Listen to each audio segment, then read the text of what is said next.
Please, no. Big cheese. Gouda time. Oh no, it's Mr. Cheddar. How you doing? Tired. You excited to learn Unreal? Well, I'm gonna be listening again. I can't actually do anything. I had a 'Cause feeling that we'd hit that problem. Because I'll say this: that laptop, it will catch on fire. That's why I have a CMI laptop. Because you see how thin my actual laptop is? That doesn't... I tried to download Unreal last night on it, and it just like laughed at me. I downloaded Unreal 5.3, and then when they sent out the version they reviews, I deleted 5.3, and then I installed 4.2, since that will run perfectly on my Mac. Yeah. We're using 5.2 in the tutorial today, but you can decently follow along in 4. You might lose some stuff at UI. Because Noah said, yeah. I don't know why, Noah's brother said King's Jazz, and we're like, And also, what's wrong with you? the thing with this computer. Sorry, I just looked at it. Yeah, that's not gonna run. No. Oh, the JoJo's character? No. Oh my was- god. I know. And another thing with this thing is, Oh god. of course, my favorite Unreal is what, like 40 gigs or something? No, it's like I mean, 5. the band. Oh, I Your thought someone. project gets really big. Okay. But what we're doing today, it'll be like a 2 GB project. Okay, because this laptop also only has 115 gigabytes worth of memory, which half of that's taken up already. Fair. Because this is basically a school laptop. I was looking into today, trying, because like, it came to me as a forethought on Tuesday of like, oh shit, I should have reserved a room upstairs, and then we would have had a lab. But then I didn't know how many people were gonna show up. Though that room at least has a fair amount of space, but also if the amount of people that Actually show up for PCs, and then some of those PCs don't work, and you'd have to do that with your school, and like I have class in there, and sometimes they don't work. yeah. And also it'd be weird teaching a workshop about Unreal when I'm literally learning Unreal in classes in the exact same classroom. I'm just like being a fake teacher at that point. I'm gonna be like, oh my god, it's unreal. God, it's so unreal that we're learning Unreal for someone who's unreally learning Unreal. I can't. I am learning Unreal It's currently. almost like we're in the competition to learn it fastest shall be known as the Unreal Tournament. Sorry. I talk about Unreal Remember Tournament. that game for Fortnite? I remember. Yeah, it had me quaking. Sorry. So sorry. Guy! Remember when they got rid of Infinity Blade? That was what made me really mad, 'cause I loved Infinity Blade as a kid. Look at me. It's alright, my jokes are. You're on time. You're here before. How's your team doing? Pretty good. I've been stalking. Of course, I need to start hunting a couple people down to get progress updates on them because a couple people haven't been responding or showing up to the meeting. So I need to be like, hey, Are you still here? yeah, are you alive? Don't And be. then one thing I need to start figuring out is I'm starting to get over the amount of people that I initially had planned for. So now it's starting to be like, okay, now I need to figure out what to give these people because we're also. Now the bottleneck is kind of starting to go away, but we were slightly bottlenecking with the enemies because everything after the enemies start is like if we don't get that base enemy made, everything else can't really go along because the entire combat is null and void. Which luckily Chris was able to get Yeah, I saw a that. basic version of it working during the work meeting today. Yeah. So that's good. Nice. So he's gonna work on it like a knockback and stuff, and then we can start branching that base enemy out into all the other enemies. I'm excited. Luckily, with the art assets, we actually are moving relatively well with because we just finished the criminal, at least the four directional stills, and then with the Lightbringer, we just finished those 4 directional things, and then Samuel started on a couple animations. Yeah, no, I've been keeping it up That with Joseph Samuel. and his queer no, Zeppeli I'm buddy go to train on excited. outside of Venice. Oh, Which I'm we excited to see next week if you have Yeah. things to show. I'm excited. there should be.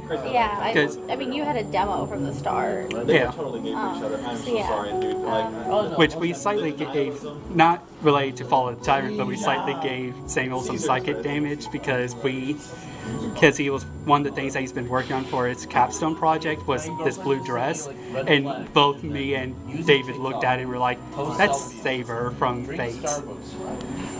And you could just tell that Samuel just was like, I want to die. Learning Why Maya. do you care? You should only be paying attention to Like, me. can I ask in the PantherDev chat to pay somebody to help me fix this thing in Maya? And I was like, is it for school? And he's like, yeah. I'm like, you can't pay people to do your homework. I'm very sorry, but that's against PantherDev rules. Makes under 300K. Then I was like, just wait for it. I know Maya. Thinks about the Roman and he was in Empire. rendering. Get over Like, it. Doesn't own it. Yeah. it looks like Saber when you look at it. Has never. But yeah, You can tell I'm still in retail mode because I literally just went, hey, what's my yeah. God. I don't know yet. I often think of I like the lighting. Sometimes I just see someone I on like the the lighting street a lot. and I'm like, if I have my knife right now.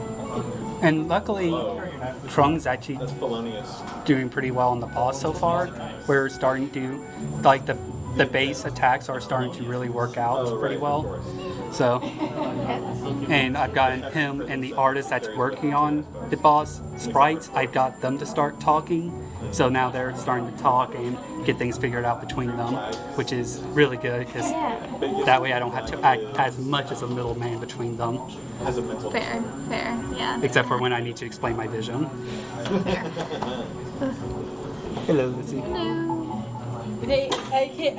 This is very accurate for Unreal Engine because one of the creators that I like in this productions actually uses Unreal Engine for their animations, Nice. animated shows. Interesting. Nice. Yeah. Yeah, I'm learning Unreal Engine technically not for not for games. I'm hopefully, fingers crossed. Shit, the This is fucking. like it's hush hush, but I've told like 3 people. When are we gonna get I'm Donkey Kong Country in the underwater run music, bro? That hopefully shit is. to get my master's Listen to program that shit covered. high, bro. To be in virtual production here and help teach classes Nice. for game design. So I'm very excited. So hopefully somebody learned something today. It's 4:30. I think 10 people are in here. Of course, I know there's a couple of people hanging out outside, which a couple of those people might come in. I don't know how many though. I think there are more people at the grinder meeting than there were. Yeah, They might be outside. Here, I'm gonna post my head out. You ever just be walking around public and Bob on Battlefield starts playing in bed? It says, Yes. Oh, that one. And we'll touch it on side order, and I'll touch it on Super Mario RPG. Hell yeah. Oh shoot, yeah, I should probably No, play it's that. the 2-3 side Well, order. to be fair, I should probably finish Paper Mario 64 first. Yes. I don't have they're releasing 1,000-year Oh, no, I have Oh, yeah, no, I did hear about the this. Wii U virtual. I remember what. Okay, no, that was kind of I high. actually have the expansion pass, The which direct. gave me Coming with F-Zero Mega Man. Yeah, and Like me, I know for a fact. I was like, when I saw that, I'm like, I gotta go see Osa right now. Like, I knew it was gonna be a crazy. little bit of color splash, Crazy. and I don't honestly, I That was crazy. have to say, Paper Mario 64 from back in the 90s. with rats. Crazy. I was crazy. Except He never room. nothing's better. Room full of rats. Rats? no, it's everything is better than this. Are you over it? Like, what's Except Scott's perception, just Scott the water perception of Chibi Rubber Zipline. I do not like Chibi Rubber Zipline and also this. did you stop because like did they stop because like you killed them out of like ripping off their brains because Shiver won again for the 5th time.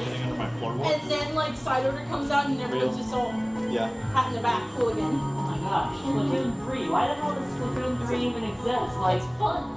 but like, why Mario they already Mario have music, but with, Splatoon like, 2? Why did they need to make a third one? Trip hop For the Salmonoid. percussion. You have a little buddy. Couldn't you just have added that as an extra feature in Splatoon 2? No, it's not the same. They've already added like Octo Some expansion. people are useless. Yeah, they had more DLC. I mean, for Mario Kart 8, they had Mario Kart 8, and they made DLC, they ported it to Switch, and then they made more DLC. Yeah, Mario Kart 8. Yeah, they Mario Kart 8 DLC and they did the same Sonic and Space. and then they have to have more DLC, which Wave 6 is coming late next year, and then they're going to be on and then I'm so confused. And then transfer all of the DLC into the actual game. I don't know. Mario Kart 9 does have separate classes are actually doing like full set. The past 2 semesters, none of my classes ever did an actual code. All of these. Now my classes I think it probably will be in the Mario Kart just based on the fact that Coach Factory like the only reason why they would choose Daisy Circuit over Coach Factory is if they're saving that one for future Mario Kart. Not only that, but Mario Kart Tour has about 236 costumes for characters with costumes.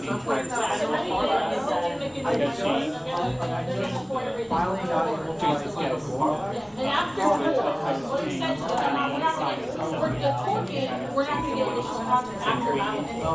Originally, we were going to have 3, I believe, like 2 tests. Oh, tours! I They get said the Mario Kart 8 DLC is all, hey, you watch DLC is all based on this, and then one models that look, that don't at all match up with the stuff from the Mario Kart 8 original, or the stuff from the Mario Kart 8 DLC from Wii on Your Wii. sophomore, junior me would gamble to the heck to get characters. Like spend all my parents' money. Here's the thing, I never said towards the bad game. I just don't like it. I think the controls are no, I hate it because of the gotcha mechanics. They did remove that in later updates. I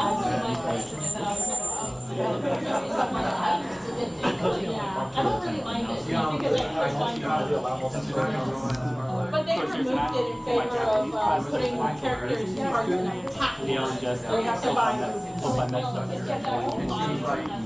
But at least you know what you're getting. I mean, you're realizing that how some teaching doesn't really all have the same teaching work because we're kind of learning a grammar point, doing bookwork, learning grammar point, which doesn't really help us with action.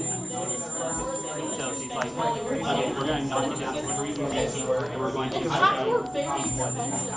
$20 for a card and gems, and then $50 for a character. That's a really dumb way of doing it. They should have just stuck with the gotcha system, because then people could buy it and still get it. But it's awesome that it's very interesting that game, after the next final tour, they're going to stop adding content after that. Wednesday. No more content. Right now it's their anniversary tour, which will be 4 years.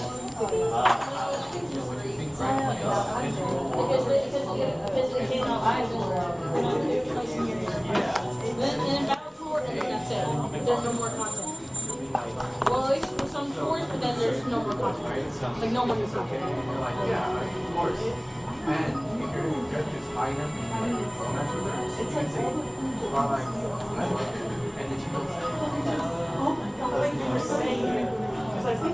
I wanted to say so long. So have you said it first? Oh, and she's just like over and over. And so then now she'll be like borrowing or she'll be like, yeah. Which is like, what do you think about this? And it's really cute because then she has a purchase that pops up, which is called Sleeping. But as I'm going through the story, I'm really worried that it's a tragic romance. Because I'm just not finding out about the backstory of this group. I'm really worried that it's going to be like, oh no, our love is strong, now it's going to be over here, But there's also some ways, like, I'm so emotionally invested now. My wife did see what happened to me, like, good luck.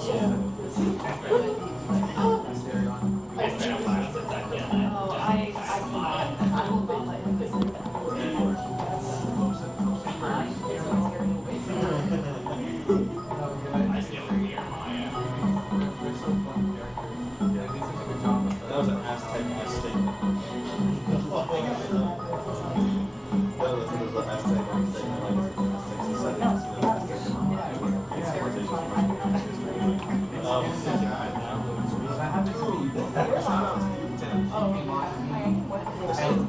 The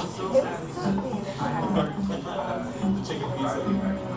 They originally had the true chicken.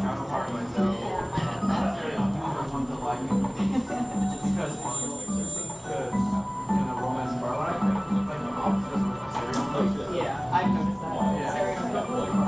Yeah, exactly. So, it took me a while to work on, but I found out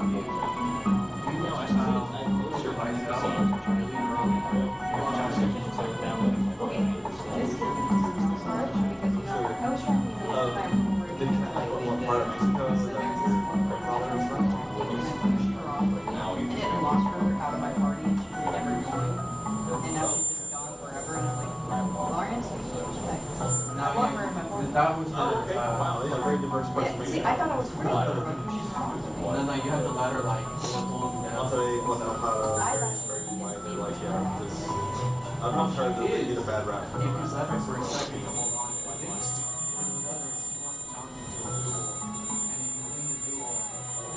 No, I was kind of breaking the subject to that teasing when I was And then they're all like, Latino Americans. All the international students kind of all together, so they come to Venezuela and walk out everyone else, right? so I was like, well, I'm kind of rather down Starlight now. So And they would drive past all the time, like, oh my god, King Bingo.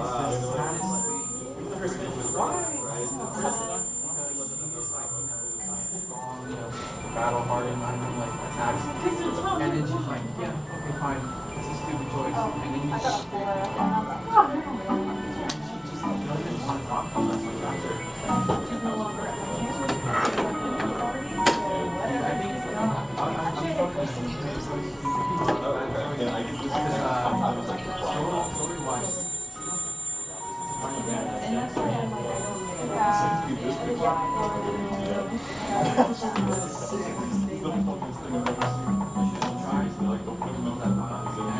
That is so crazy.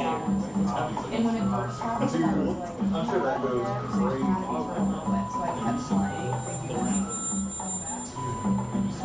You might want to like,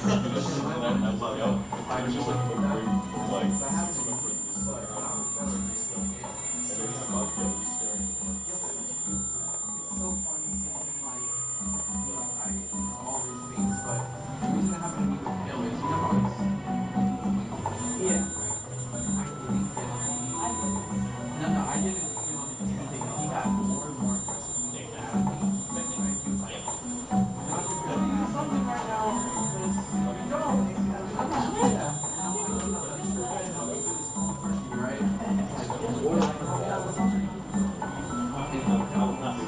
I was playing down, that was my come back later and she, oh, don't worry, it's like a character. And you're like, what happened? Turns out, he makes his deal with someone off the yellow.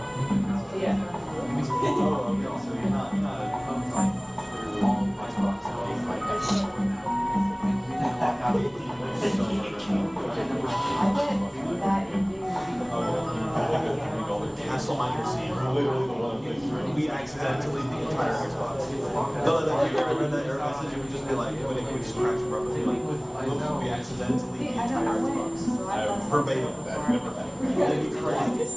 No, it's really funny. Like, the game would crash sometimes. You go, put the game back up, it's like, whoops.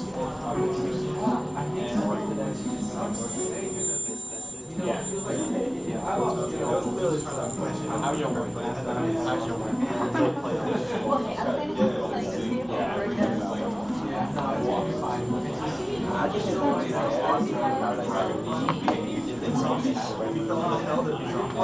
So I just like one person to far back. Far back.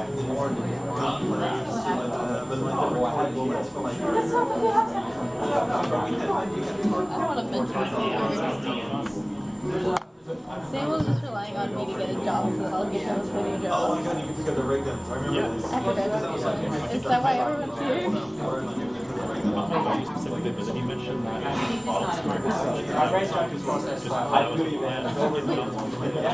Fair, yeah. I did it to just the FBX, the announcement. I changed it and then told people in general that it's just the FBX.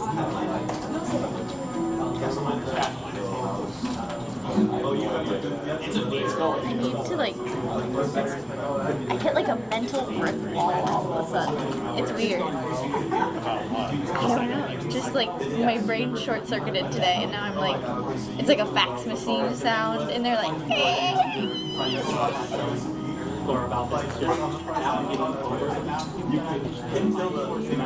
Come on, get me hyped. Won't be hyped. Get me hyped. Get me hyped. You can do this. You feel good. You feel great. You can do this. I don't like it. Yeah. Fair. The president. How do you be happy? Well, you got me. You had some McDonald's fries. I did have some McDonald's You had fries. some I McDonald's ate fries that you food. didn't have to pay for. Fair enough. Yeah. There's still some left. They're very cold.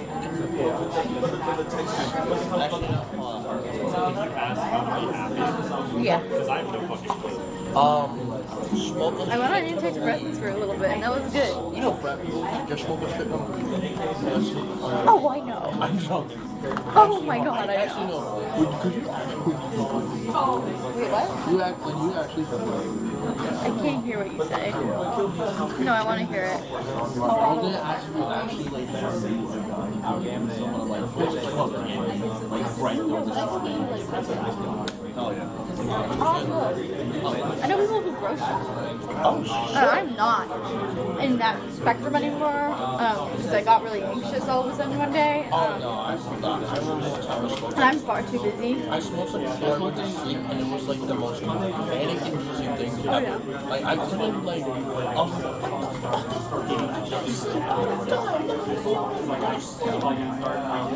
I was terrified. I was working with soap for like a couple of months. I'm like, okay, I'm calm now.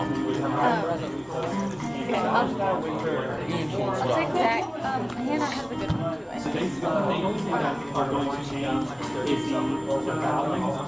Yeah, no, I don't do that anymore. But like, Growing stuff is always seems interesting to me, but I do. wait, what stuff? Growing. I'm just like, how do you even like? You have to buy a tent. It's like, it's built for it. Then you gotta get grow lights and you gotta germinate it. I don't know. Zach's roommate does it. I don't associate with illegal activities anymore.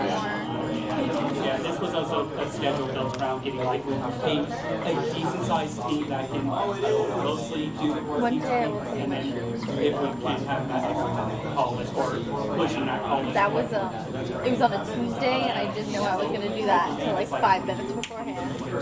And then I had to show up to Joe Gardner's class after. If you've ever taken the class through him, it's not. Oh no, So I have a lot for them. I think the most funny story I have was like when I was when I was there this Tuesday. I was like, hey, everybody, we're gonna go hot bunch of Olympics for off. Yeah. And No, that that was was. super claustrophobic over there. I was just like, Yeah. no. They don't. Also, people have claustrophobia. None of the frat people have claustrophobia. Every time I went to any of those events, and they try to go in there and be like, I need cold air, I need a glass of water, and I need to get away from these stinky people. Also, I didn't realize it's so bigger than it is in the men's section. It's literally just like that tiny little stall.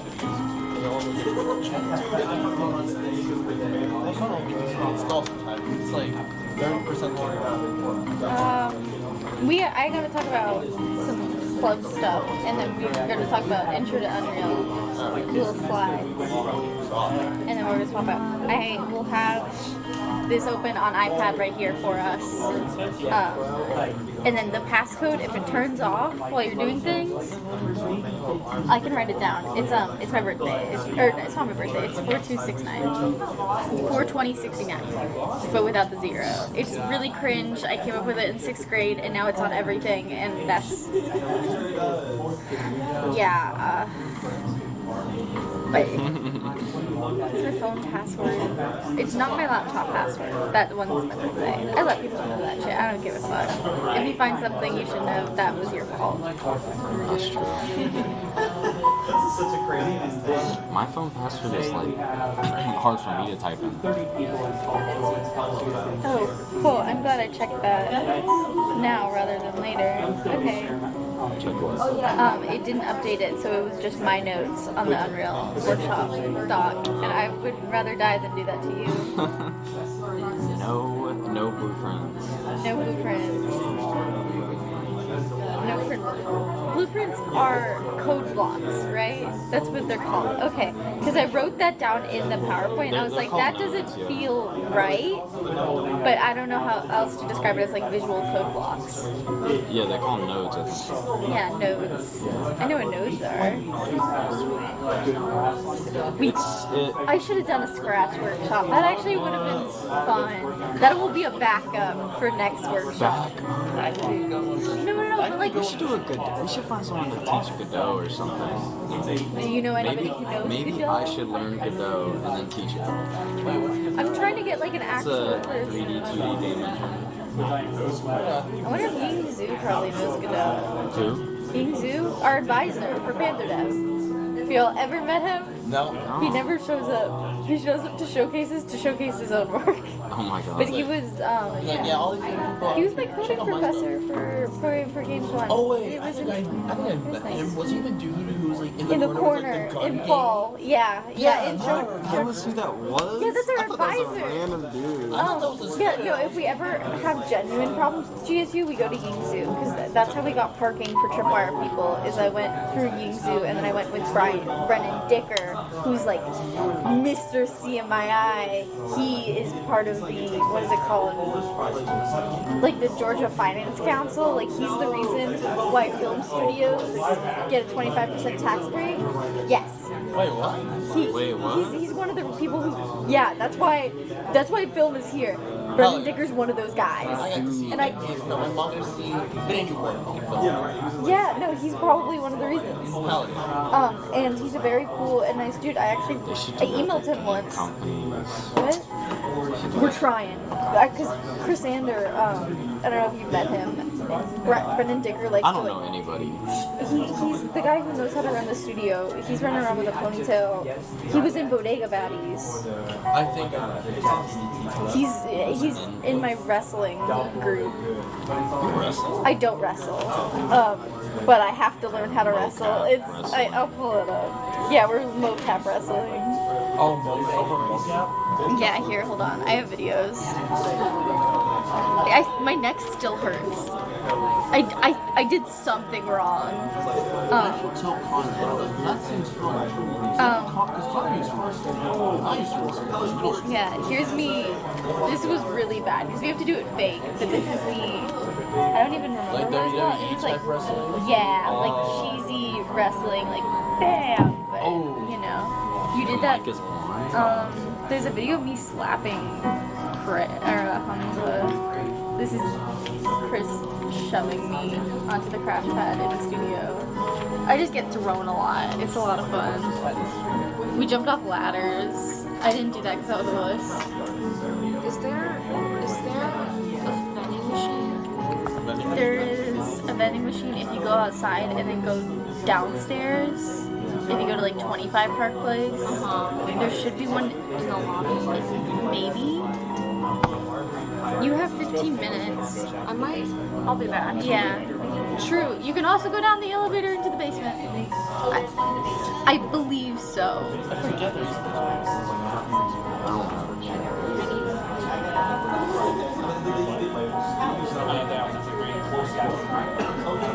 Which I didn't realize when I was There's not as many people here today, and that's good. That's good. No, because it would be more intimidating when there's this many people on like pitch day and we're trying to teach a workshop. I gotta do an announcement. Okay. Hello? Okay, hi. We have 15 minutes, so if y'all could fill out attendance. And also in the Discord, an announcement, we pinged like a little link for an FBX file. Please download that if you're gonna follow us along in Unreal Engine. Or just to have a really cool model of this, modeled. It's a spaceship. Yeah, it's so good. I really want to play that YouTube video, or not YouTube video, but it's a clip from the Lego movie of that guy going like, spaceship! Charlie, That was my favorite thing! I found out that was Charlie Day like years later. I was like, what? Dude, I love Always Sunny. the Lego Batman movie. Is still the haven't best cinematic masterpiece. I will... Also, Because it doesn't have Chris Pratt in it, which the Lego movie does. And the Lego movie's good, but the Lego Batman movie, they have a romance. oh, Which, it's a Joker. you watched it, it's good. It's But yeah, Jake really likes it. He forced me to watch it. It's so good. I forced my boyfriend to watch it. It's so good. He was like, this is a masterpiece. And I was like, thank you. It is a cinematic masterpiece. My girlfriend's forced me to watch G-Stars. Like, watch this with the tagline. It's really fucking good. Yeah, That's the I'm liking it tagline so they gave me far. when we started Oh my god, there's so we're only like 5 episodes in. It's so I'm scared. It's like, why is he punching this man on stage? Why is no one doing anything? Why are they shining a spotlight on it? It's like you have to have a tragic backstory to be in this theater group. And I'm like, No, it has so many anime tropes. In season 2, the anime tropes are turned up to 9. Beastars. I don't even know if I'm gonna watch season 3. I sat down and tried to watch episode 1 and then I just didn't. I've gone through so many rough animes in my life that I just like don't watch them. No, I can't do that. I can do some. Not gonna lie. Like Fury on Ice. If you need to watch Fury on Ice because it's by Mappa. I'm so mad. It's by Mappa, who makes like Attack on Titan. There's like a manga spoiler. Like, The animation is amazing, and it's devastating. it's Gojo over. It's so Gojo. It's very good. It's And the movie got canceled, and I was very upset because I was looking forward for that movie for I know it's 4 open, years. and it needs to die at some point, but But this one still. looked good. It was a prequel. It was a prequel. No. It was an animated prequel. Have you seen live action anime movies? No, they weren't live action. I know. Oh yeah, no, they are bad. Besides, like One Piece, I've heard is actually pretty decent. That's live action. Well, the new, well not the movie, but the TV show. There's a lot more books. I'm trying to watch. I don't know what Gelly. How's that going? I watched it while playing Minecraft, so I wasn't fully paying attention to it, and I didn't realize I was on the last episode until I was like, something's happening to the show right now. You'll get it once you watch the ending. I paid attention, man. Some stuff happens that's weird. Yeah. Emily, like, what's going on? This is kind of like. I can't keep up I don't with know if they it. could make this in today's. No, and I haven't watched either of the movies either. I'm watching the show. I don't know. I watched like 3 episodes.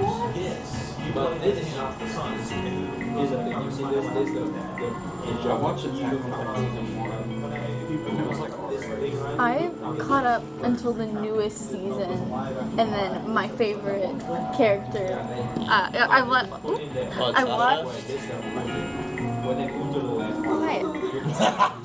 I knew it was airing, the newest season, and I decided to wait until it was fully out.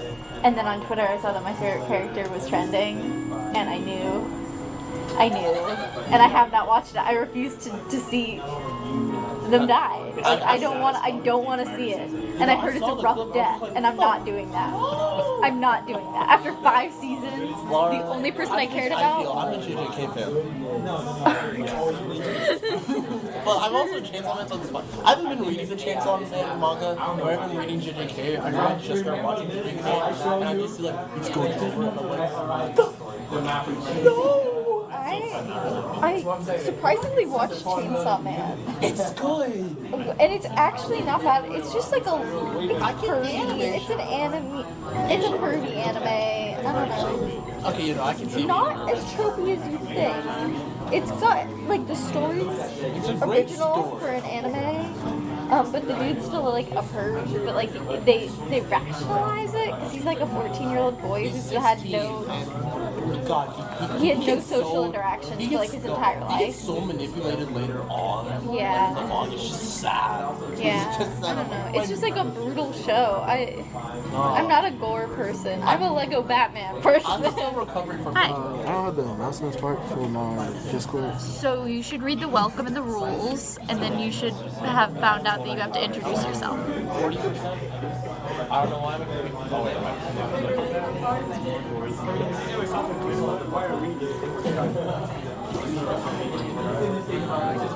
I just got you. Yeah. It's okay. I didn't get your messages until it was far too late anyways. I forgot to tell Hannah. Oh well, that's fine. Oh no, I didn't. Laura sent me your email. This is said that she hadn't got something that you said you would send her. I was like, we have submitted something to her. She's like, please read this, and she sent me the same. She just forwarded us the email chain. I'm so I cannot I believe don't know, that. because like I made sure to like specify. I thought I sent it to you, unless I didn't go through my draft. It didn't go through my draft. It was stuck in my draft. And then Right now, I'm so sorry. It's too good to be. no, and then this morning I got purchase requests canceled for the older one because I wrote. Canceled it to submit a new business No, I submitted the new one the second we got that stupid email, and I wrote milestone food updated in caps, and this is the old one that I submitted Thursday, September 7th. So it was right before you guys did the budget meeting. So I don't understand that. Hannah, do you know how we tried to get into the voice acting club? Yep. Like really badly? The group me finally opened up this week. It was the wildest 9 a.m. group me message I've ever received of like, you've been added to the voice acting group me. Damn. You can do some voice acting. I actually have a thing that I could do it, but You have a massive voice acting portfolio? No. Oh. No, but there's a pilot for Netflix that wants people. And Chris is trying to make me do it, and I'm like, he's like, you get paid. I have to drive all the way to North Carolina Oh. during a school day. Oh. I'm not doing that shit. I'm not doing that shit. Never mind.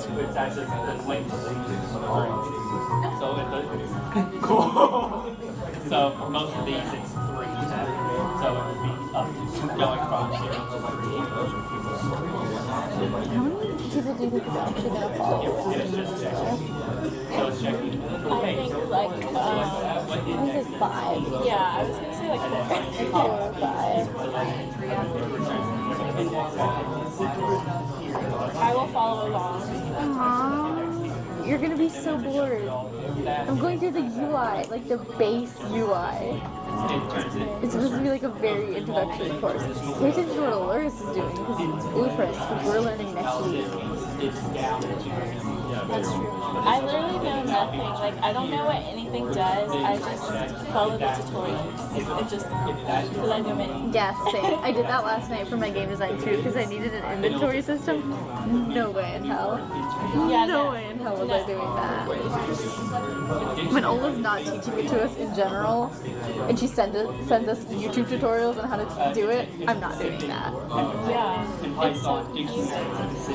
Oh, I should ask you about that. Hold on. I got 5 minutes. I'll wait. To where it's like you have this key value that will point towards another value, but it's you can store a whole bunch of other text. So this is just grading. So if that key already exists, it'll just append the new word into that key. So if it doesn't exist, then you'll create a new and make it that has that. You never have it. When you're about to pass, and then this is just turning that value to the statement and just because it's how it turns, it returns weird picture. So I had to pass that and then you return like that. And then, Oh yeah, that's why I was like, basically what it does is it groups the light in generates just if it has the same amount of it has the same pressure and then just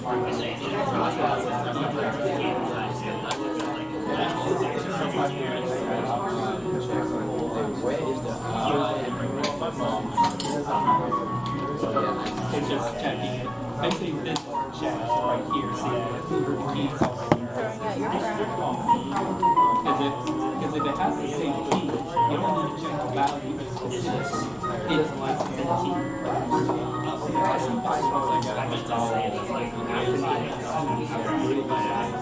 Of course, it's right so these two are extremely different.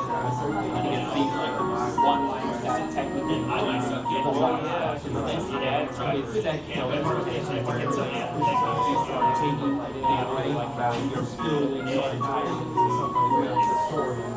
of zero.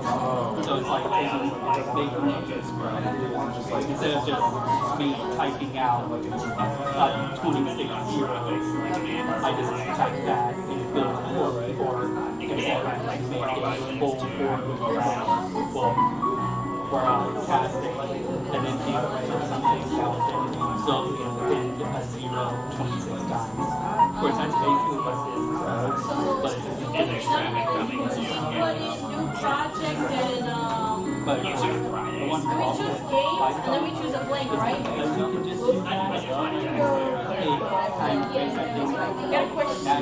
When we open up like games and then we select the blank, right? Like we're on Unreal Engine, we tap on the games. I'm using Unreal 4.2.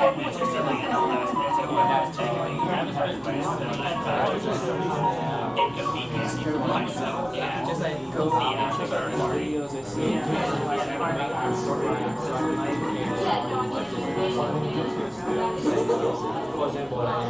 Yeah, I'm running 4.2 secs, which is lower end, and it will actually, run on my Mac. It's not going to need for a always give like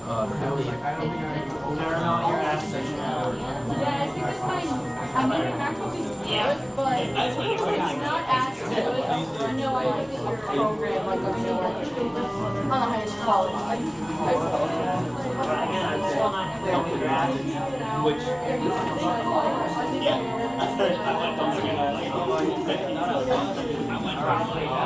Oh, sorry. I think you should tap on things and start.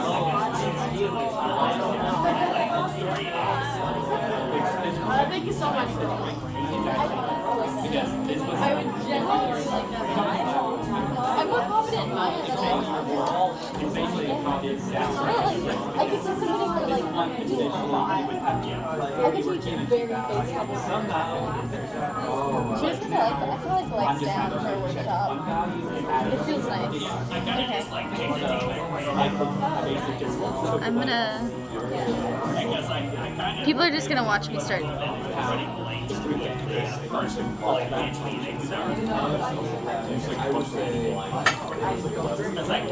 Hi Twitch, how are we doing? We're on a CMII laptop today, so it's gonna be rough with mic and camera quality. I hope you guys hold it together. With love. Okay. Are we ready? Are we good? Everybody good? Are we good? Because it's 5 p.m. Yeah, it's gonna be a really chill day today because there's half the people that we usually do. Most of the people I know are working on projects outside.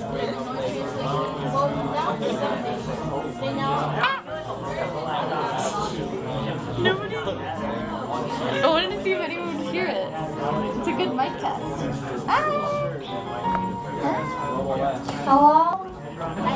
Hello. Goodbye. We just started. Okay, hi. It's 5 p.m. Welcome everybody. I'll give y'all like a second to settle and maybe get Unreal Engine downloaded if that's even possible at this point. Yeah, do attendance real quick, and I'll be back in like a minute. I'll give you like 15 seconds. Mostly because I found it. because I found people just like show up directly at 5:05 and then get mad when we don't wait for them. It's like,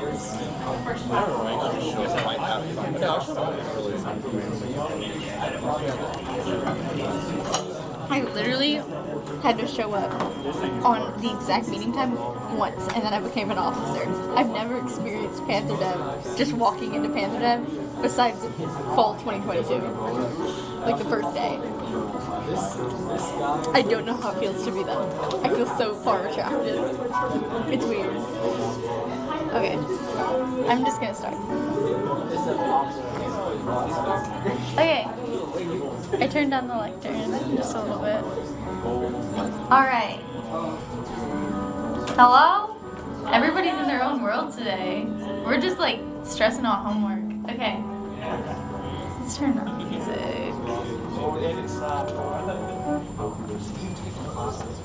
Okay. Hello.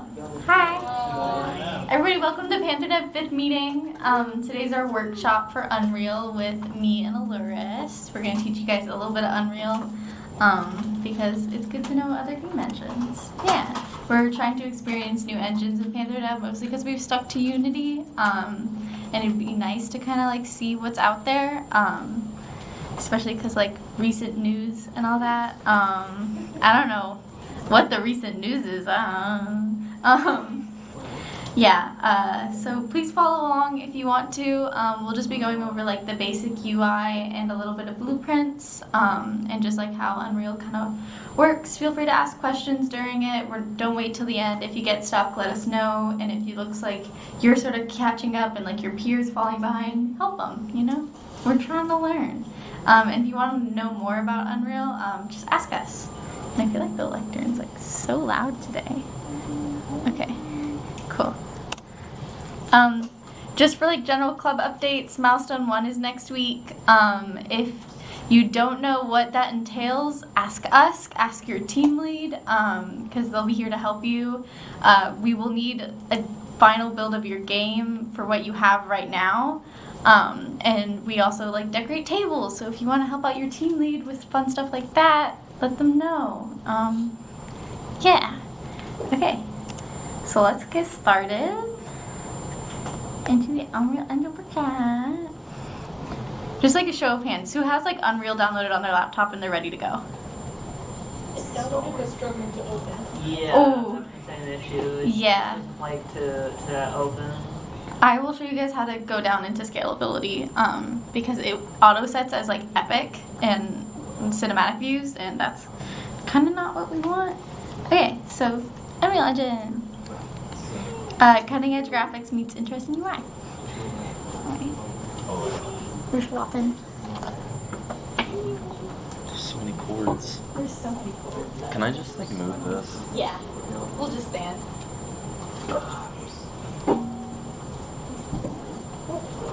Okay, so I had this slide here because it's like, I don't know who has ever used a game engine.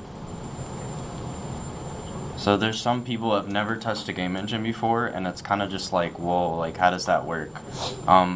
Basically, a game engine is a lot like an animation. It just, something happens every single frame, and you're basically manipulating it to do something every frame. So in Unity, when you're writing a script, you can do like fixed update or update, and it's basically gonna execute that code every single frame. And Unreal is similar. Who has done Unity but not Unreal before? Who has done Unity at all? Okay, so I just want to explain like some differences because there are some. Did you want to do this one or? So very powerful. This is like an industry standard thing. It came from Unreal Tournament that came out in like 1999, I think. It's made by Epic Games. This is used for a lot of things. Like it's really big. Like recently, Unreal Engine 4 and 5 really emphasized film. So a lot of people use this. Like they use this in The Mandalorian. They use it for like that big projection screen. I forgot what that's called. Do you remember what that's called? A volume. The volume. So they use this, and they use like store assets to like make backgrounds for the volume, and they can like change it on the fly on sets and stuff. So it's not just good for games, but for film and stuff like that, and architecture. So they use C++, but there's also Blueprints, which is like, if you're not a heavy programmer, Blueprints is like a visual way. It's like you have little boxes and you connect them with wires instead of actually writing out the code in text. Here's some games that were made in Unreal. Unreal is huge. I think it's like the biggest game engine out there. So there's a lot of stuff being made in it. One of my favorites is the Arkham games.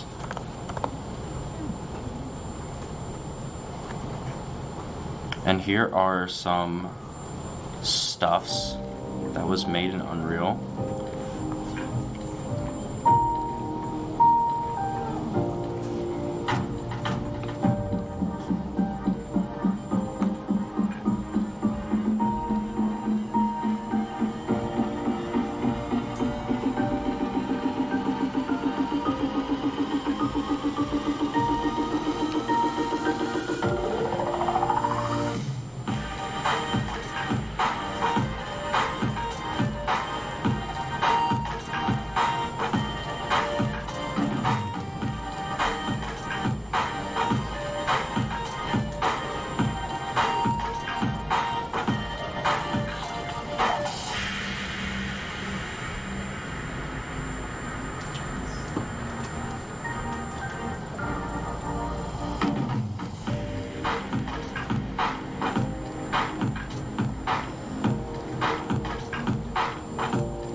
Yeah, so there's a lot of stuff. I am out of full screen.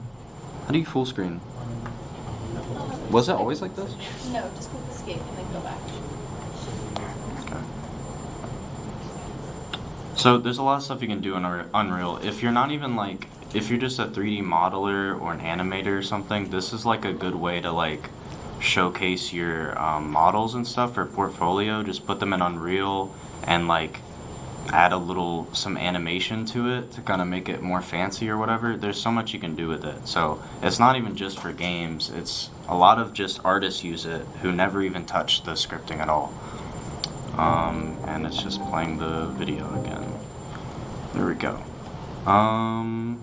So I hope everyone, or at least everyone who could get it working, has Epic Games Launcher. So in Epic Games Launcher, there's like on the left, there's an Unreal tab, and then it has your different installed versions of it.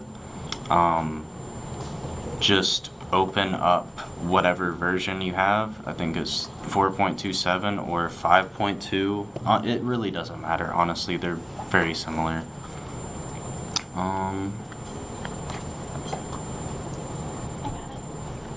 It's not going. Because there's nothing left. Oh. Hello? There we go. Okay. So let's get started. This is the Epic Games Launcher. Bing Willer said go to Unreal Engine, it'll be on the left. You're going to go to your library, and then Engine Versions. And then you're going to hit Launch. We'll give it like a second because some people's laptops take faster than others. My PC takes it like 10 minutes to load it up. So I'll go decently slow. crashed while opening. Oh. Blue screen. No, it basically gave up and said, no, we got a crash report. Make sure Unreal really relies on having storage, at least in your C drive, for running. That's kind of the problem I have with my PC right now. So if you have problems with that, you might need to like loosen up some storage. For my Mac, I uploaded 4.27, and then I had to also install Xcode on the MacBook as well. Yeah, Xcode is Okay. The computer isn't the problem, it's just that I've had this problem with Unreal before, and it's not fixed.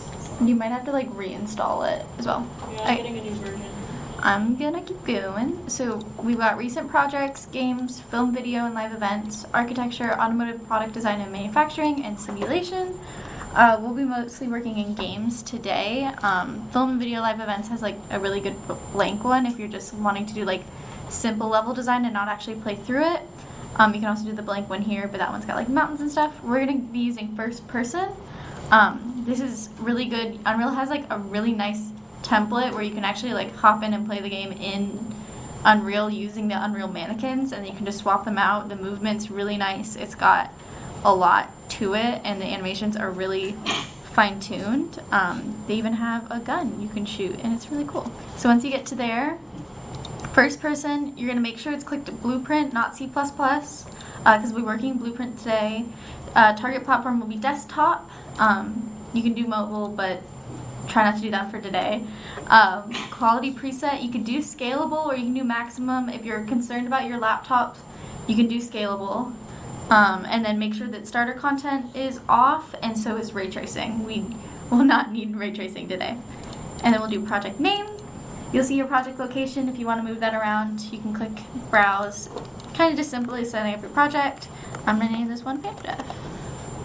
And then you're going to hit create. And we're going to let it load in. I'll give it a second too. Shout out to CMI Checkout Laptops. These are great for Unreal. Shameless plug. Okay. This is Unreal Engine. This is how it's typically set up. If it doesn't look like that, let me know. It's something with your viewport and window. So yeah, let's jump into the UI. So over here is our viewport. This is what you'll see in game. It's a real-time, how do you say it? It's a real-time game engine. Does anybody know why I say real-time? Because it's able to render the graphics at the same speed that the game runs at. Yeah. Good answer. So you have, in like general for UI, we have our viewport, we have our outliner and details tab. On your right, you can move things around just like you would in Unity or in any sort of other game engine. Hello, can you let me dock that, please? It's fine. And then we'll have our tool set up here with same sort of file edit window. We'll get into that. And then we have our content drawer. All right, so let's keep moving. The content drawer is not the same as your outliner. Something that's different with the outliner is that's what's in your viewport currently and what is in your game. The content drawer is kind of like a filing sorting system. But let's start playing in the viewport. So the first person template has sort of things already set up to be kind of like a playground for you. So what you're going to do, if you're on a mouse or a trackpad, you're going to right click, and then you can use WASD to move around. If you guys can kind of like play in, you can zoom around using a scroll wheel or just like sliding back and forth on your trackpad. You can zoom in, get more details. You can also hit Alt as well if you're doing left click, sort of like look around a little bit. So yeah, and then left will kind of just be like stationary like this, you know? Okay, so now that we're in the viewport, and then I'm gonna go over gizmos. Gizmos are decently important when it comes to moving and changing things into your viewport. So if we're in first person template, I need to click any of the blue cubes you have. Is everybody doing good? Everybody's caught up? Okay, cool. Go into your viewport, click one of the blue cubes with your left click. This left clicking is just for selecting objects in your scene. Pretty self-explanatory, and you'll get this little like doohickey. if you've ever done anything in 3D platforms, you'll kind of recognize this. Right now it's your move tool. Red will have it moving on your x-axis. Green, I like to think of it as yellow because when you highlight it, it's yellow, but that's your Y. And then Unreal is in Z up. If you've ever worked in Maya, you might have to swap it over to Z. I don't know about Blender. Is Blender in Z yet? I'm not sure. I think it also starts in Y up and then you just flip it. It's alright. So yeah, and you can move things around, play around with them. Something cool about the gizmo is you can move things on the axis, so if you just want it like a little bit to the right, you can move it that way, a little bit to the left, you can move it that way. Sort of same thing. And then if you wanted to maybe like, I want it to come closer to me and I want it to be on both axes, you can click in between and sort of pull it towards you, and then that'll affect both the X and the Y axis. Same with these, just like these little boxes that kind of go into it. And then you can also hit the sort of main circle in the middle and move it freely around all axes. So that's the move tool. And then you're going to go up on your top right and you're going to see all of these little sort of guys, little buttons you can press. These are things that affect your viewport and anything that's in it. So we have our select and rotate.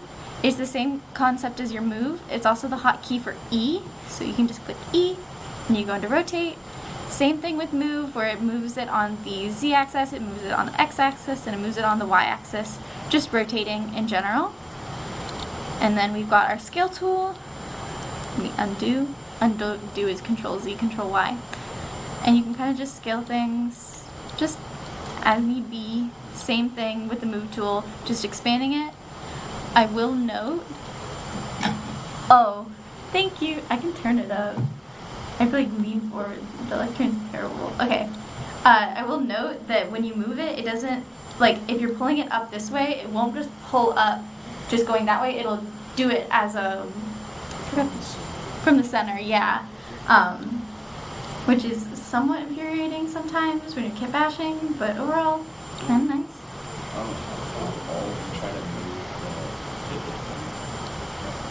It doesn't. You have to do The move tool?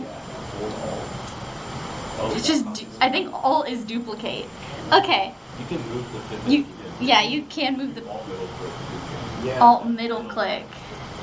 You can move the pivot. and then if you scale it, it'll scale from that point, I'm pretty sure. Yeah. How am I learning things now? Okay. Alright. Okay, and then we're going to see the button next to the move tool right up here. This cycles the transform gizmo connection into world and local. We won't really need to get into that today, but if you're like looking in for like animation wise, especially if you're like moving things around and you need it to be kind of like that, it kind of changes it. So it goes from like world to its like own local values. So if it's rotated, it'll move the pivot point to be rotated. And then we have snap to surface. It'll just snap to different surfaces. If you click end, which I don't even think I have on here, I do, but it's not how it should be. Never mind. It'll snap to the surface. And then we have these three tools. These are literally just if you want to be more detailed in the move, rotate, and scale. So right now it's set at 10. If we move it up to like, or move it down to like 5, it'll move 5 separate pixels, inches, yeah. It's more smooth. And then 500, it'll move 500 units away. And then if I wanted it to be. Wait, I'm sorry, my brain exited. How did you affect how much you move? You're gonna click this guy, and then you left click it, and then it'll have snap sizes. Yo. How long have you been struggling? Okay. And then you can even have it like 10,000 blocks away. I want it to be 10,000. Oh, I can't even. I gotta zoom out for this. Oh, look at that. Look at that little axis. Oh, there it goes. Okay. Yeah, I did. Yeah, were you not paying attention? Wow. Okay. Wow. Something super important with the viewport. If I click this blue, people like click something that's far out of your viewport right now. So I have this like blue that's all the way over there, and I want to look at it, and I don't want to move it all the way. If you hit the F key, it goes straight to it and it focuses. This is general for like 3D modeling. It's probably in Unity too. But super helpful when you're moving around in like a very complex 3D map and you're like, I need to look at this plant, but it's all the way over there and I cannot deal with it right now. F is very useful for you. Alright, I'm getting off topic. Let's go over here. And then while seeing the snap sizes, it's also for the rotate tool as well and for scale. So if you wanted your scaling to be like a little more uniform or a little less uniform, and you'll see these like blue buttons on here. If you click them, it just completely removes any sort of like scale sizes, so you can kind of move things kind of freely. It kind of doesn't have the snapping. So you click that on, and then we have our camera speed. This is kind of for WASD, so if you were to like turn it up, then our camera goes super fast. And then if you turn it back down, your camera goes super slow. I swear I am moving. Yeah.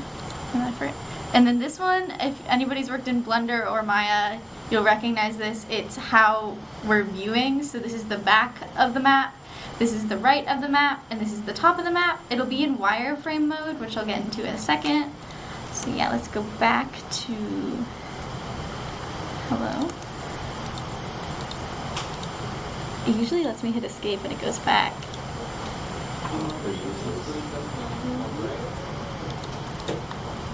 What is wireframe? I'll get into that in a second. If it lets me. What is the back button on the top left? Oh, that just shows up. Hello? Hold on. Sorry about this, guys. I've never had this happen before. There we go. It just hides it because I don't have a big enough monitor for Unreal right now. Okay, getting into wireframe mode. On the left side of the viewport right now, because we're still in our viewport controls, you'll see the word perspective. Click on that. This is sort of top, bottom, left, right, just what we saw, but let's say like I just want to see the top of it. It's the top. There's our box that we awkwardly scaled up. This is the one that we focused on. Kind of just showing you an overall, and then you can go back and hit perspective. It's just if you really want to make sure that your layout is correct. And then we're going to hit view mode. This is where we find wireframe mode, unlit, detail lighting. This is really if you want to see your map in a different way. So let's click wireframe, and you'll kind of notice how different it is. It shows the edge loops and edges of your 3D models. So you can kind of see details, like if you want something to go inside of something and you don't really know where it is, you can do wireframe mode and it'll show you exactly where it is. Like let's say, let's go over here. It looks kind of funny, you get it used to it at first. And let's go to our move tool, and I want, so for right here, I'm like, I kind of want to see how this looks. Like, oh, it's, hello? Okay, like that, and I go inside of it, and I'm like, I kind of want to see where it is, because like right now I can't really see it as much. You can go into this, wireframe mode, and then fully see what it looks like in like a three-dimensional space. And then we've also got like unlit if you want to see with zero lighting, stuff like that. We've got detail lighting, so if we have any sort of like detail lighting points, you can have it through there. Let me turn up my camera speed again. And then we've got reflections. We don't have much reflections now, but now we do. Lighting only, so you'll see we don't have like any materials, any textures. It's just the lighting and how it affects things and the shadows, stuff like that. So we'll keep moving on. So that's our viewport. Everybody still doing good? Why don't you make a game entirely in wireframe? I bet you that's happened, and that would be horrendous. Oh, I'd play it, but whew. Yeah, It'd be- the virtual boy. It'd be really hard to, like, I mean, it'd be easy because you wouldn't have to do any, like, materials or texturing. Okay. All right. So we're going to explore our toolbar now. We've got File, Edit, Window, Tools, Build, Select, Actor, and Help.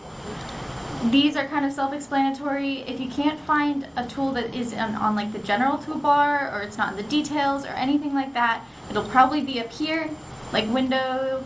We can open up, like, we have our details panel right here, and let's say I want a second one, you can open a second one. It's pretty simple for any sort of like program you make games in general.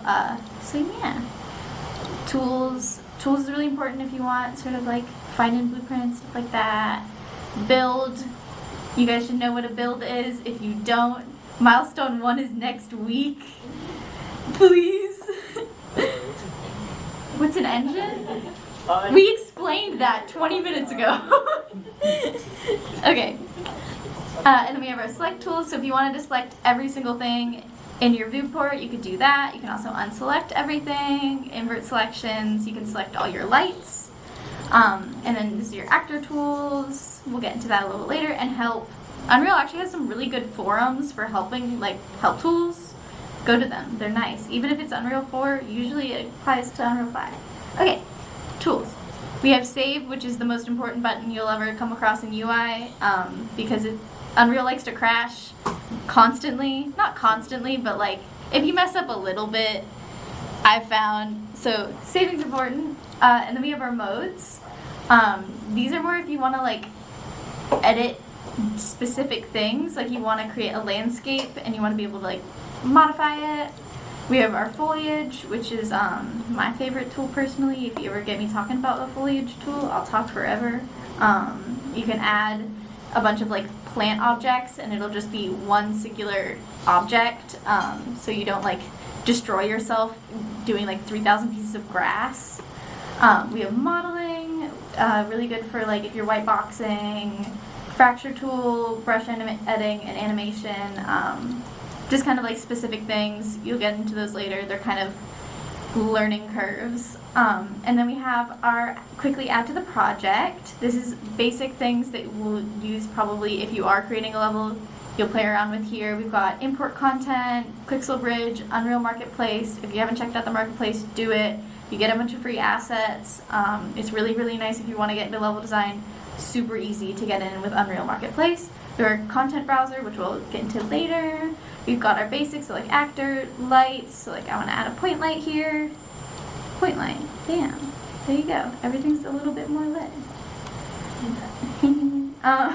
We use cinematic if you want like a sequencer, media plan, visual effects, and our place actors panel. So if you wanted to be able to like pull in things fast, like especially like cubes if you're building things, do that. We have our blueprints, which I'll get into, well, I won't get into later. And then we have our level sequence. This is more especially if you want to either render out or use like a sequencer. And then we have our play button, which we can actually hit if you guys want to try it out. And using WASD, we can actually move in the viewport and play the game. This is why it's real time. Shot something. Yeah.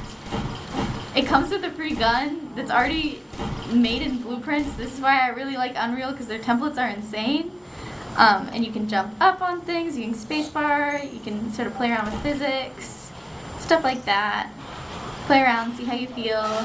The movement's really nice. Will be in a mannequin. And then once you're done, you can hit escape. And then we also have platforms. We won't touch on that today, but if you wanted to maybe like make an Android game, you can package the product as an Android game. Pretty cool. Yeah, let's keep moving. And then we have our content drawer. This is the folder that your game is in and your levels are in. And it's also all the assets that you have available to you.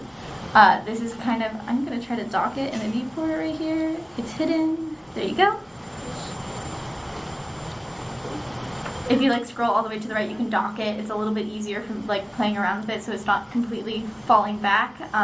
If you want less viewport space as well, and you can kind of play around, see your folders. Keep this organized if you're making a level, because it will be hell on earth if you're trying to find an asset and it's impossible to find and you don't know what the name is and it's in like a random folder that's not supposed to be in. It's in blueprints. Why is it in blueprints? Stuff like that. You can find like meshes, like there's our cube. You can pull it in. So just like a click and drag. It's very similar to Unity. It's got a little bit more. And then what we're going to be needing is in our content drawer. Oh, actually, let me go through Outliner real quick. I jumped over that. Weird. Okay. Hello. Details. Okay, here's our Outliner. This is everything that's in the map. It's similar to the hierarchy in Unity, and then we have our details. So if you click like the blue square again, you'll be able to see the details that are within the cube. So we have like our static mesh, so that'll be the cube mesh that you like 3D model. We've got like our location, so if I move it around, it's actively changing. So if I wanted it to be like exactly at 100 on the X, it would move over there. Then we have our materials. We'll get decently into materials, physics, just really if you want to like fully edit something and be specific. All right. Okay, now that everybody's in the content browser, we're going to click import. And if you've downloaded the FBX file that we sent in, if you haven't, it's in announcements. And you're going to hit, it's alien spaceship mesh. You're going to double click on it. We're all good? Caught up? Okay, content browser. It's like a drawer, it like pops up. And then next to the add button, this is where you can add things to. I forgot to go over that. And then import, and then alien spaceship mesh. You double click it to go into. And then something that's really important, and I want everyone to pay attention with this when they're importing it, is make sure when you go into mesh, you hit advance, and you make sure combine meshes is unclicked. Or it'll just make the spaceship everything, and then we can't make it cool later on. Alright, and then once you check that combine meshes is unclicked, you're going to import all, and then that's fine.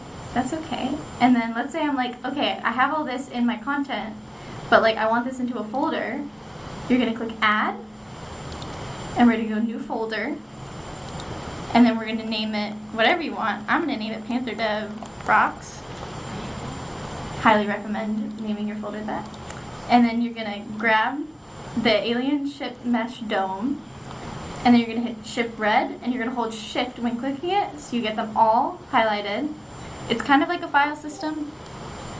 You okay? I don't know.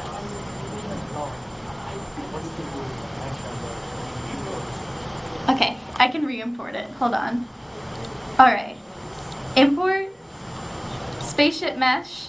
This will pop up FBX import options. It's kind of just to like play around with how you're importing it. And then you're going to go to mesh. This will be dropped down. You'll hit advanced. And then combine meshes. Make sure it's unclicked. Like it does not have a blue check. And then you're going to hit import all. Cool. Alright, and then we're going to hit whatever is your first thing, and whatever is, then hold shift, hit your last thing so it highlights them all. And then you're going to click on your left click, and you're going to drag into PantherDev Rocks, or whatever folder you have. And then you're going to click move here.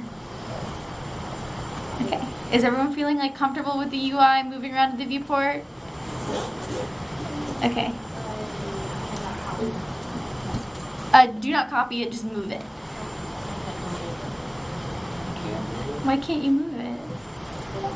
I'm sorry, what was the setting that we need to have on import? Combine meshes is off. Why we're doing that is because we have one mesh and two mesh, and we don't want them as one singular mesh. We want them separate so that we can play around with them later and have different things. But if you did want like a full spaceship and you just want to throw it into your scene, combine mesh. Cool. Alright, everybody good? Alright. We're gonna swap over to blueprints now. So fun. Woo!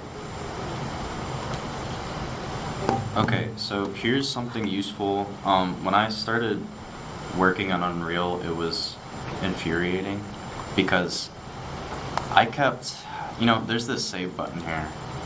It doesn't actually save everything. I don't actually use it that often. Always use save all. It'll save everything in the content drawer. If you just push save, it just saves everything in the viewport. It doesn't save the stuff like if I didn't save all, it wouldn't save any of this imported stuff. So file, save all. It's super useful. Another thing is just for anybody who might be confused, has never used a game engine before, the outliner, which let me see if I can actually dock this.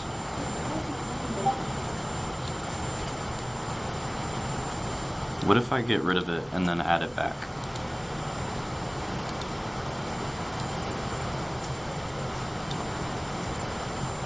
And then just switch them.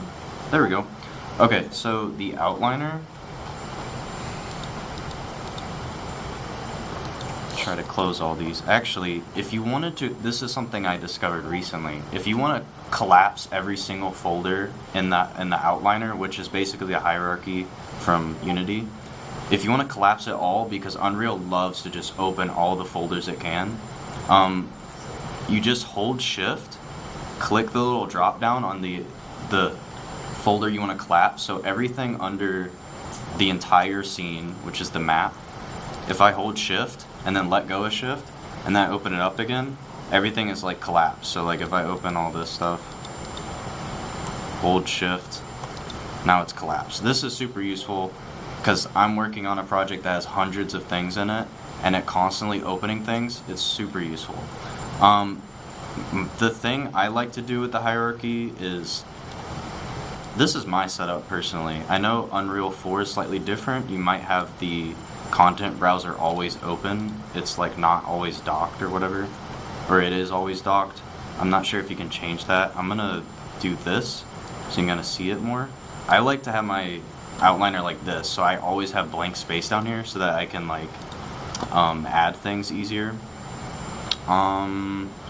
Another thing, I hope that did not confuse people. If I select something in the outliner, it selects that correlating object in the viewport. And if I double click on that thing, it's similar to the F key. So if you can't find something in the scene, like say I just do not know where the box is, I just cannot find it, then it's good to just go into the thing. If your mouse is in the viewport, you can push F or you can double click on it and then you'll go to it. It's also good for stuff that's like invisible and you just can't find it. Okay, so one other thing I just want to do, just for fun, is, so we have these little like icons here, and this is Skylight. There's different things that just come with Unreal, like unlike Unity, it just comes with a lot of stuff. I know there are some templates with Unity, but they come with like a whole sky, like the clouds are animated already, and you can change stuff. So they already have a blueprint for the sky, and I can like make it sunset already. It's just built in, and it changes the color of the light as well. So I don't want to make it too dark, because actually I do want to make it dark, because we have this little point light here.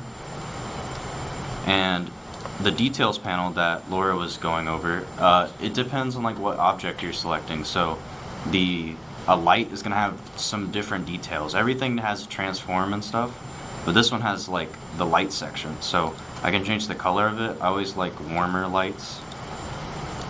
And then attenuation radius is like how far it reaches.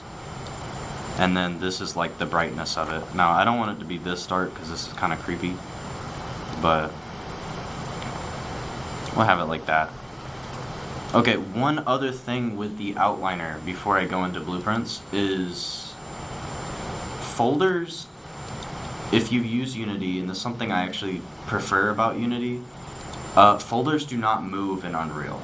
They are not game objects. They are literally just folders. So you can't, if you wanted to move everything in a folder, you would go to like, I think it's select and then all descendants.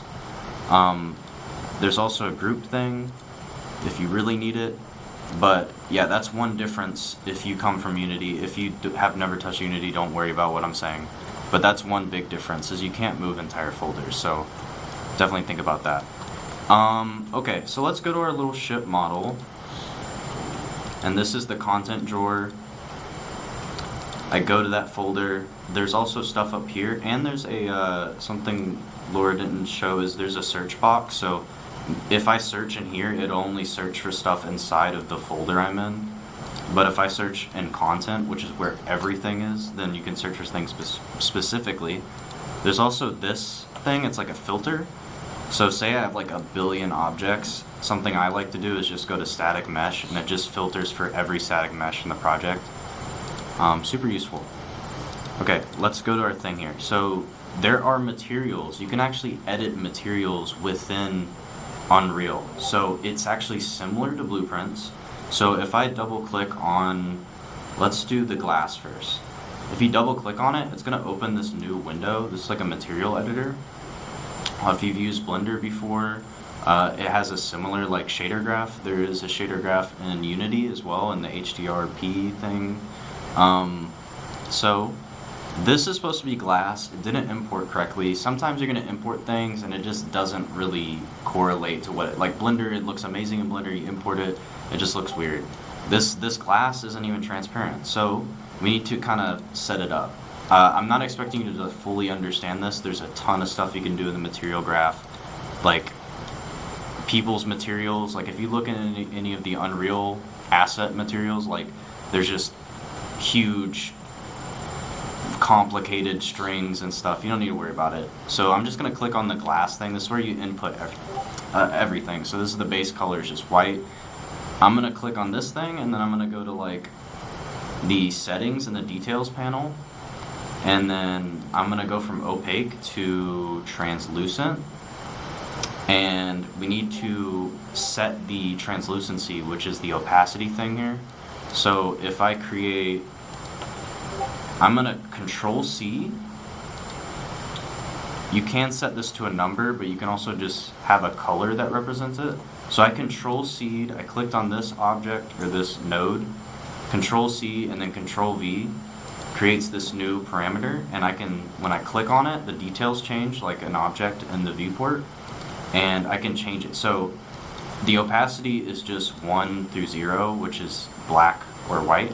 So I can set it to like gray, and that'll make it like somewhat transparent. So it's like halfway transparent. That's kind of like all we kind of need for that. So when you're done editing a material, you just save it. Actually, I do want to change the color, so I want to make it like slightly reddish.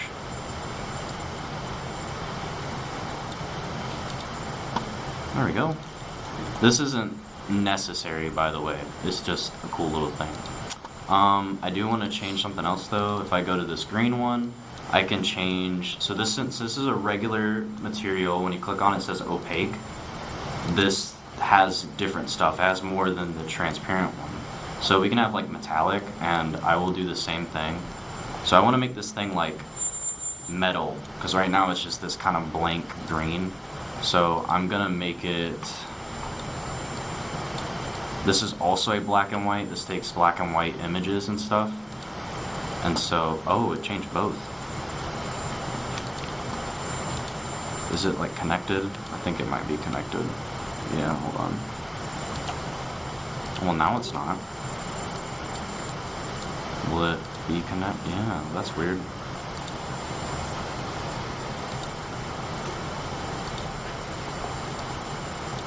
Is it different now? No.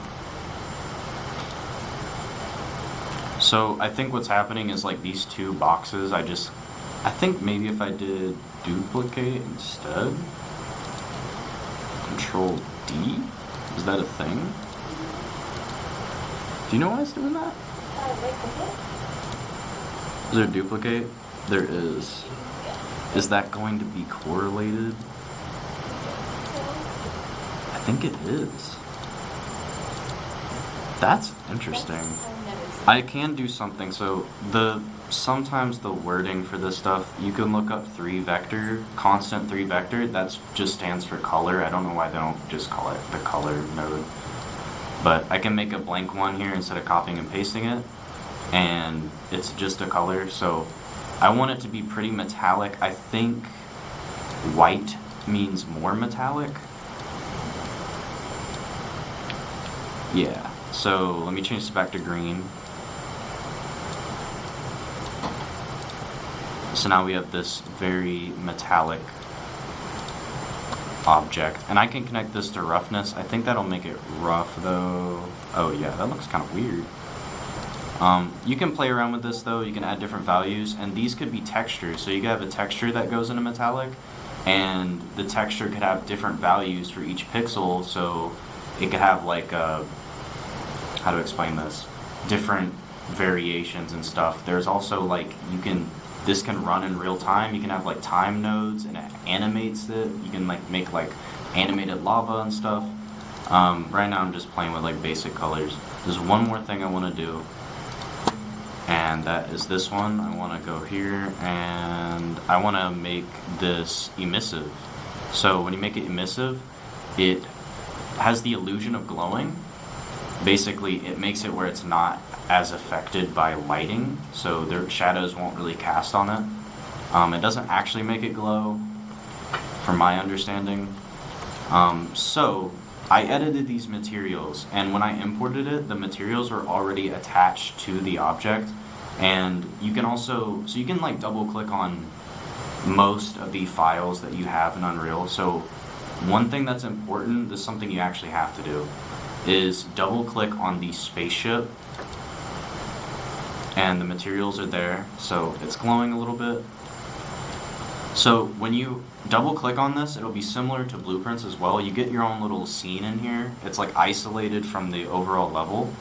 And so basically, this is where you would edit, so you can change the materials here. They're already connected for us, but you could change them to whatever you want. There's a ton of options. Don't worry about most of them right now. The one thing we do want to worry about is collision, because we're going to be doing something with the spaceship that involves physics. So there is this collision tab down here, and there's different ways to add physics to things. So if I go up to the collision option up here, there's a ton of options. So I could add simple collision like boxes. This is similar to the, like, in Unity it's called just box collider or something. It's a component you can add. So it just makes a box around it pretty much. But we're not going to use that because that's not going to be very accurate to the shape of it. If it's like a desk or something, then you use box. So if you want to remove the green collision, which is the simple collision, just click remove. We want to do something else though. Let's try, there's another one called auto convex collision that you can add, and it basically tries to like come up with the shape of the collision. You don't need to do this because I'm actually going to do something else, another method that you shouldn't always use, but basically it'll try to load and come up with this. This is for like low performance stuff. If you don't want your model, if your model has like 1 billion vertices, then this is the way to go, because you don't want it to be super accurate. So that actually looks kind of good, but there's another way to do it. So in Unity, there's this thing called, I think it might just be complex collider. There's a way to make the collision of it basically just the mesh itself. So over here in collision presets, block all, that just means the player can't walk through it. Physics objects will bounce off of it. That's what block all means. No collision means it'll fall through the floor, the player can walk through it. There's a option you can click here under collision complexity. If you clicked use complex collision as simple, it'll basically just take all of the polygons of the mesh itself and make that the collider.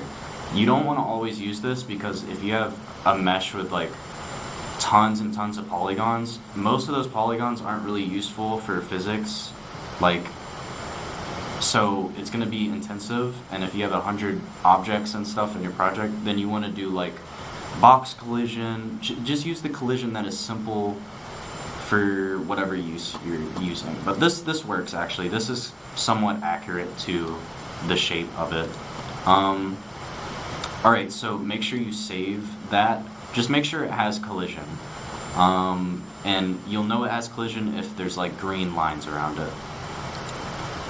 We also want to make sure the dome has collision, so I'll double click on the dome. They're two separate objects because we didn't combine them.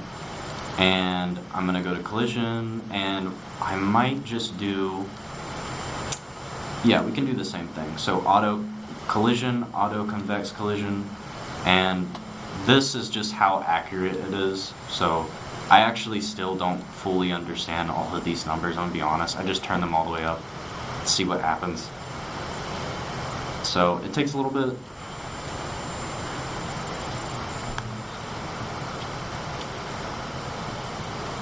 I think because this one's like an open shape, it gets a little confused.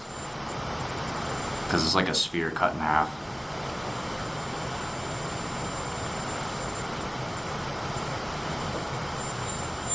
Jeez, maybe I shouldn't have turned it up that high. Also, there's like an auto-saving feature. Probably keep that on if you're not in the habit of Control S. Okay, it did it. So if you're on like a really low-end computer, don't turn these all the way up. It just makes it more accurate. So we'll save that. This has collision now. And so we're gonna get started on blueprints. We have our model set up and everything. So now we need to go to blueprints, which is the visual scripting of Unreal. So I'm gonna keep it in this folder, in PantherDev Rocks or whatever folder you have your stuff in. If you didn't put it in a folder, you could put it in like, honestly, you could just put it in the content folder. There is in the first person, there's like a blueprints folder with like the player and stuff. That's probably a good thing because we will actually need to go into one of these. So I'm just gonna put it in PantherDev Rocks. So, like Laura said, there's this add button in the content drawer. And you have a bunch of options. This is where like we make new folders and stuff like that. But there's other things. So we have something called a blueprint class. So, also, is everyone good? Does anyone have any questions? Okay. Where did you go to class? Huh? Where did you go to class? So in content drawer, you can right click in the gray space, or you can go to the add button in the content drawer. I know Unreal 4, it's slightly different. It's like always there. Yeah, so you just right click. I like to right click in the space, but you can do add. So we're gonna click on blueprint class, and it's gonna ask you like what type of class is it. I've only really ever used actor. If you're an artist, unless you're doing characters, then you're probably gonna use actor. It is this generic class where you can put assets into it and you can do coding in it. A pawn is like an NPC or a player or something like that.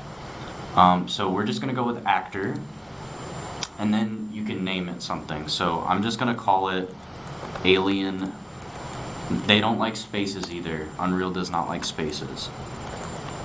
Unreal spaceship, or alien spaceship.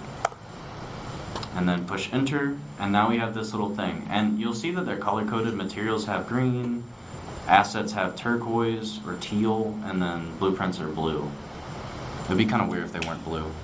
So with the different classes, the different blueprint classes, like the pawn one said that like should be able to receive input from the player. What if you make something like an actor and then later you realize that you want to be able to do player input? Are you able to like modify that? Does it just kind of like set you up and then you can still get to that end class? Like will you still have those capabilities in actor, or do you have to? I'm pretty sure you do. I think it's. I have not used these that much. I know that they're similar. Actor has the most stuff you can do in it, and then these are kind of like more particular. I'm not sure if you can like. I know you can copy nodes from one script into another, I think, but I'm not entirely sure. Do you know about that? You can copy nodes in different scripts and all that. It doesn't fully affect, like, if you make it an actor class, that's something that it can interact with the character. If you put it in the character's code and have it reference that, like, different actor class. That's really all I know about that. I guess it's more of like it gives the ability, it gives like special abilities that might be helpful, but it's not necessary. Like it won't, be a detriment. I guess my question more so is like, you know how you can like pull in a specific like button in Unity, and it has all of the components, or you can do an empty game object and build out a button component for component. Is that like what this is? Does that make sense? Where it's like they give you these templates, but you can still build these. So it's not really I'm not the best to answer with these. Actor, so what I'll explain. So let me just go into the actor blueprint.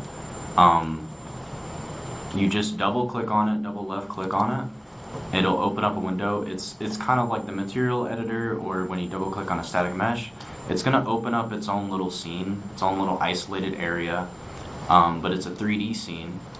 And so the way that this is different to Unity is in Unity scripts, C# scripts, you can attach them to different, you can attach them to any game object in the game. Here, it's more like a blueprint is the combination of a Unity prefab and a script. So basically, a blueprint is a prefab in a way. You can use it. I've used blueprints a lot without even coding in them. It's just a good way to basically save things. Like for instance, point light. I will just make this purple. So I'm in the components tab. I should probably explain this. So the components tab, it's like its own little outliner, but inside of this isolated scene. So I just added a point light. These are different things that you would start using when we are coding, which I will show you. And then there's also a details panel, just like every other window.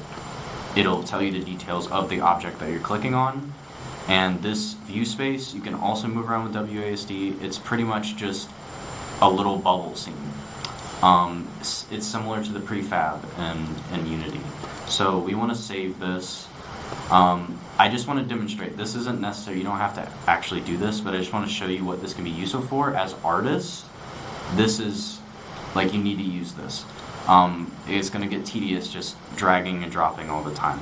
So I have this little light here. Now I can just minimize it. Just like this, like you can drag and drop assets just from the file system. I'm going to delete this though, that's just a demonstration. I can drag and drop the blueprint as well. So when I drag and drop this blueprint, it drag and drops everything that I put in components. So it dropped the light that I had in components. And then I can have multiple of these and just put them wherever. So now I have 3 of them, and when I go into this, back into the blueprint, which if you minimized it, it'll be its own little tab. If you got rid of it, you need to double click on it again. And if I change the color of it to green, and I save, it's gonna change all 3. So this is really good for, like, if you want to combine assets. Like, say I just have a bunch of wood and I'm like, okay, I need to make a fence out of this. So you would go into blueprints and you'd basically make this little fence thing out of the little pieces of wood, and then you would copy and paste that everywhere. If you had to do that here without blueprints, it would be extremely tedious because all the objects would be separated and you'd have to copy and paste them, and it would just be a nightmare. So using blueprints as a way to, like, make copies of things, because you'll notice this blueprint that I made, it's only one thing.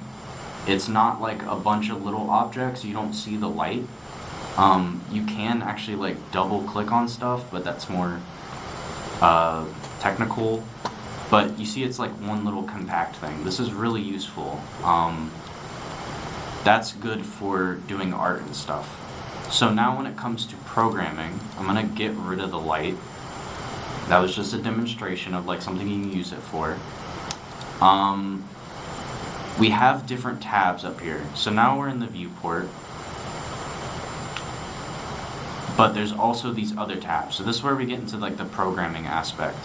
Hannah, I think when you're in, like, the pawn class or something, the stuff you can add here, so, like, I added a point light. You can add character meshes in here, you can add cubes, you can add literally everything you could add in the viewport, I'm pretty sure, in here, other than, like, landscapes or something. But I think in, like, the pawn class, you can't add everything that you can add in the actor class, I think. So that might be a reason. I always go for the actor class. Personally, I've never really, unless you're really technical and you do character stuff, you'll have to use the other one. So this is like a really basic blueprint. Okay, so let's do an encoding. Actually, we need to set it up. So we have nothing here. We need to put the spaceship in. So there's two ways to add the spaceship. I could go to add, and then I could go to static mesh, and then it would just be blank, and then I'd have to go over here and add it.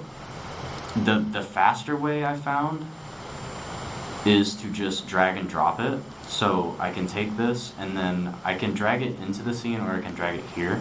I like to drag it here so it's at 0, 0. It might also just go to 0, 0, I'm not sure. Why do I have two? Oh, that's because that's the blueprint. So the blueprint will, once you put something in there, it'll show like an image of like what's in there. And then I'll add the little cap as well. So now I have two objects in here. We want to have some other stuff. So here's what we're gonna do with this little coding project. I want to have this little alien spaceship. Basically, we're gonna like semi-animate it to like rise into the air and then stop. And then we're gonna have it where if you shoot it, it'll break, and these two pieces will fall apart, and there will be like fire and smoke. So that's pretty much what we're gonna do. Sounds simple, but I'm gonna break down how to do it. So we do need those particle effects. So we want fire and smoke, and we actually might need like a little, usually flying saucers have like those beams or whatever at the bottom. So the best thing I can find with like the starter assets, if you do not have particles in your project, let me know. It's not necessary, honestly, but it should have some basic particles. So the way you would add particles, and there's a hierarchy system just like, actually kind of different to the folders. You can actually put things inside of each other in here. But I don't want to do that. Actually, so I want to put the dome inside of, do I want to do that? No, I don't. Okay, so we're going to add the particle effects. So we're going to go and look up particle. And there's two different options here. This one is very technical. I've had to use a few times. This is the main one you want to use. This is like where the template assets will be. And we'll just call this one fire.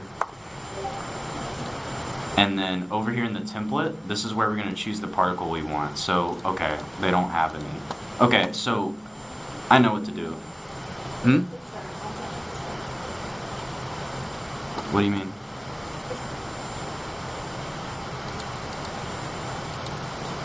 What were you trying to say? Okay, I do want to get the particles in. So what, I will showcase the store a little bit, kind of.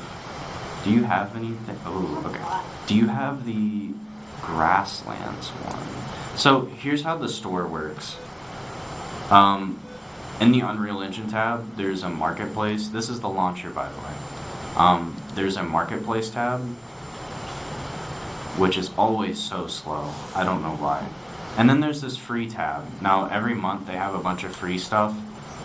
So like kind of pay attention to it, but there's stuff that's like permanently free.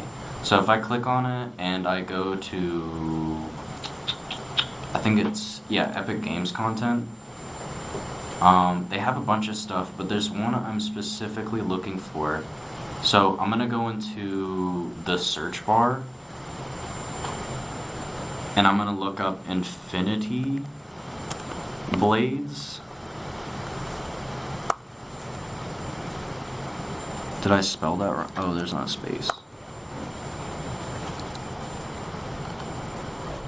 No content. Do you have Infinity Blades? No? Okay. We're gonna do, I think it's like plains or something. I think it's Infinity Blades Grasslands is what we need. There also might just be like a particle. Oh, you might be right. Infinity Blade. You are correct. Thank you. All right, so we need this one. So everyone go to the marketplace, look up Infinity Blade in the search bar, and then scroll down until you find this one, the Grasslands. So when you click on it, it's free. So you just click on the free, and it might take a second. It's a very small package, so it doesn't take that long to download. From here, you can add to project, and it'll show up in library as well. So I'll add to project, and PantherDev has this blank thing because we haven't actually. It saves a screenshot of like whatever the last time you exited it, but we've never exited it, so it's gonna be blank for now. And some of the store assets are dependent on what version you have, so sometimes you can't import things, or you can, but they might be bugged out. So we'll add to the PantherDev project. It'll take a little bit, depending on like what. There's a lot of like 8K texture packs that take a while to download. I think this one's like 4K or something. This also isn't necessary. This is like too much to do right now. That's fine. We don't need particle effects. It's just, I think it would be which it is taking a while. Maybe we can't do particle effects. I'll leave that going in the background. So I wish there was just fire. Okay, so we'll just delete this for now. I'm in the blueprint, so I'm in the alien spaceship blueprint, and there's something else we need to set up. So we need a parent object to basically carry this spaceship, and then we'll tell that parent, we'll basically animate the parent object. We're not actually going to animate it. You'll see what I mean. So what I'm going to do is I'm going to create like I think you can do something like, we'll just do a sphere, and we'll just call it parent. I'm not used to this keyboard. And then we'll shift select both, just like the file system of the alien ship parts, and we'll drag it into the parent. So now we have this thing, and when I move the parent, it should, it'll move the spaceship as well, because those are the child objects. So now we do have this little sphere, and we can keep it here. That kind of looks cool, but if you didn't want to have this sphere, literally all this sphere is acting as is a parent object. That's all we need it for. We don't actually, there's probably an empty thing in here, but yeah, so I usually just pick a random object, and then I'll scroll down in the details, and you can find something like hidden in game. So when you play the game, this sphere will just disappear, and you won't see it. We also want to get rid of the collision on this. We don't want the spaceship to be bouncing on the sphere when we add physics to it. So you can do hidden in game. It's not entirely necessary to do that. It'll be like floating in the air if you don't. And then we want to go to the collision tab, which, by the way, in details is like the search thing, so I can just look up collision if I wanted to. And we want to go to the collision preset, and like I said before, this is no collision option, so we'll just check that and put that on there.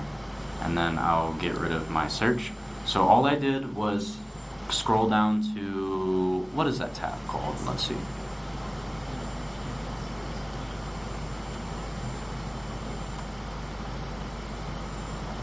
Where'd it go? Oh, right here. So rendering, yep, hidden in game, and then I changed the collision to no collision. Okay, so now we can actually get into the coding part of this. So there are these two tabs here. There's the construction script. This is kind of similar to the start function in Unity. This is similar to the start function in Unity. I haven't had to use it that much because of a difference that I'll explain. So let's go to the event graph. This is where you're going to be doing most of the programming. And what I'll just do right now is I'm just going to drag over all of these little blanked out nodes here, and I'm just going to delete them. We don't need them right now. They're kind of just in our way. So the event graph is just this big kind of, it looks like a blueprint, basically. So one of the first things we want to do is we want this little ship here, we want to kind of have it like rise into the air. So the way we can do this is in Unreal, blueprints don't necessarily execute every frame. A lot of it is, it's basically like nesting functions inside of each other. So what I'll do is the first thing, let's do event.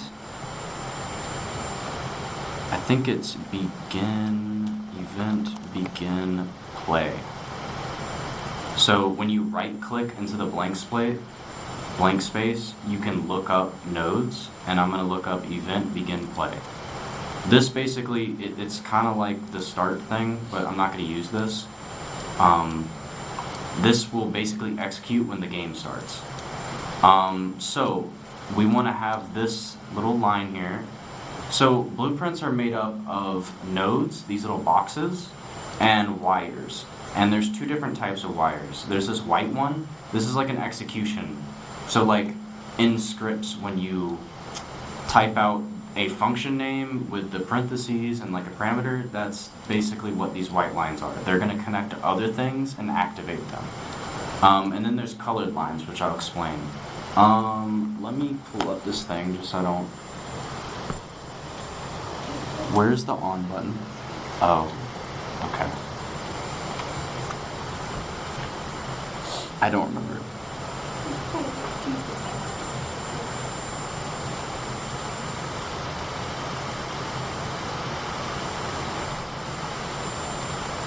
Okay, so what we want to do is we don't want it to, so when the game starts, we want the spaceship to rise into the air, but we don't want it to do it immediately. There's this cool thing in Unreal called the delay node.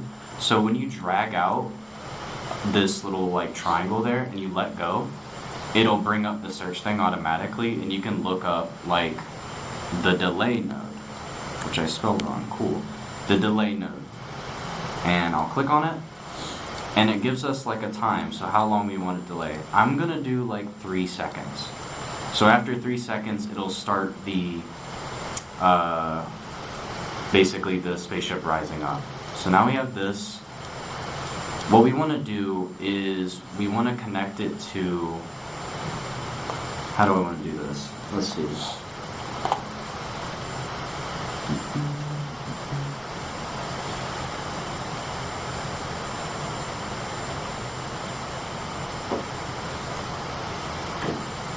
We'll do one step at a time. So we'll ignore kind of like shooting it part, and we'll just work on the floating into the air part.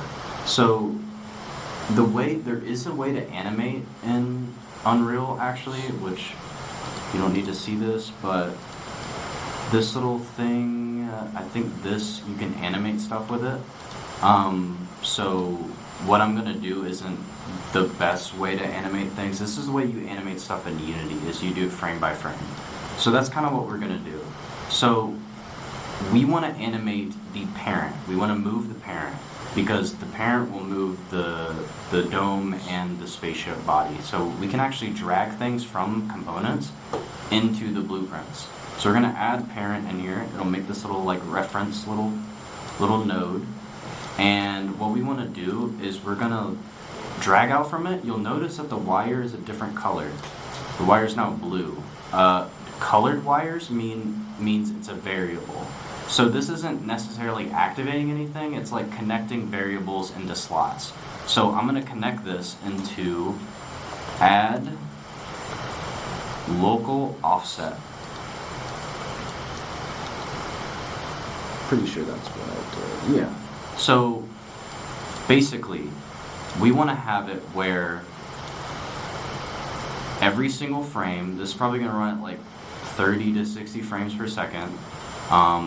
It's going to, actually it won't be every frame. It'll be every amount of seconds that we'll give it. So we need to give it a value. So every time we call this function, we want to move the spaceship up a little bit. So right here, actually, we want this to be a little variable we can set. If I just set it right here, which I can do, like we'll say every time this thing activates, we're gonna move it up 1. The problem with this, I mean, there's no problem with this, but we want to have it where we can kind of like change this without having to go over here to the node every time. What you can actually do is right click onto this yellow thing, the delta location, and you can split struct pin. It kind of splits it. So the yellow means it's a vector 3, that means it's like a coordinate system, so where is it in 3D space? We just want to affect the up, which is Z. So that's why I split it, because we don't really care about X or Y. So now we're going to drag this out, and actually, so what we're going to do, I said this would be important, this is when it's important. This is where you create your variables. So in the My Blueprint tab, there'll be different things, we'll be touching functions soon. I'm going to go to the variables, and there's like plus signs, so I'm going to do the plus, and I'm going to add, let's say, what did I call it here? I'm going to call it levitation speed, or you can just call it speed. And by default, when you create a variable, it makes it a boolean. A boolean is just true or false. This is like a number, so we want it to be a float. That's like a decimal number. So just like the components, we can drag these out, and we'll drag it over here. And then when you drag a variable out, it's going to ask you to get it or set it. We're going to get it. We want to know what it is. And then we're going to plug this green, which stands for float, into the Z value.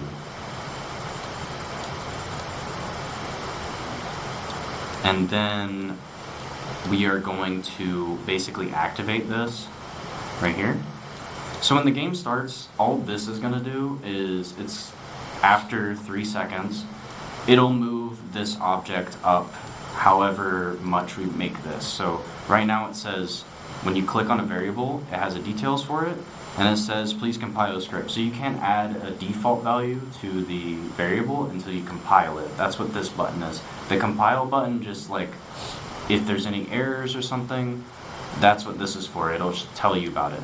So you click compile, and then up here, or down here, you can tell what the value is going to be. I'm going to do 1, and then that's what that's going to do. But we want this to happen like a lot. We want it to happen as much to get it to, we don't want to just have it once, we want to have it happen every like few seconds or so.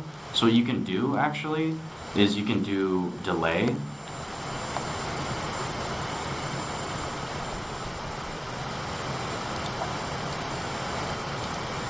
And we'll do 0.05. So I don't know how many frames that is, but 0.05. And what you can actually do is you can take this, so once 0.05 seconds have passed, you can actually plug it back into itself.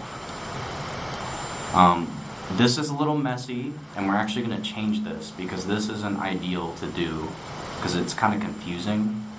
But we're just going to compile this and then save it. So this basically is, it's going to happen infinitely. It doesn't ever stop. So we have 3 of these because I edited the light thing. But I'm going to put these here and we'll see. And if it doesn't work, I'll show you how to debug it actually. So let's play the game. So after 3 seconds or so, it should... Okay, so it's kind of slow. So we can actually change that. We can change how much it moves. But this is a start.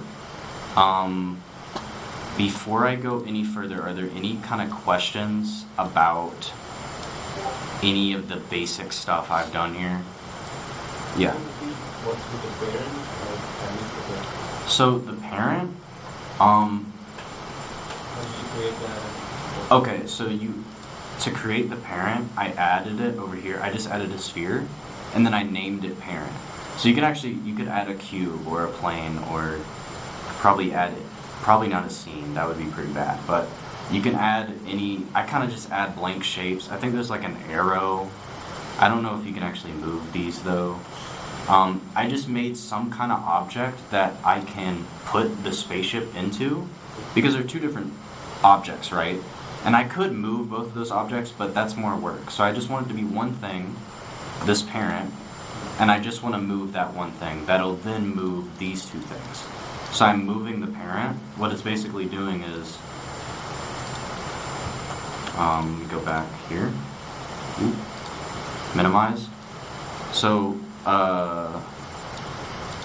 basically, like, think of this as the parent. I'm moving the parent, and it's moving both parts at the same time. So that's the reason I made that. It's not necessary, it just makes it easier. Because if I didn't do that, I'd have to have 2 of these and move both of them at the same time. That's too much to keep up with. And I made it invisible when you start the game, and I put it to no collision. So it's basically just this empty object. Are there any other questions? Okay, so there's more stuff we need to do. The next thing we need to do is like tell it to stop at some point. Like we don't want it to just go up forever. Unless you think that's fun, you can have it do that. So the way we can do that is we can kind of like store a value to kind of say like, we could have it like count up. Every time it executes this function, we have it count. And then when that count is at like 100 or something, we could have an if statement say, hey, stop doing this function. You've hit that limit. So to do that, first, I want to get rid of this. This is like, you have this little like looping line, and that's kind of weird looking and confusing. So what I can do is, instead of doing that, I'm going to create something called a custom event. So if you just look up custom, it'll bring up this custom event. And you can name this. I'm going to name this activate.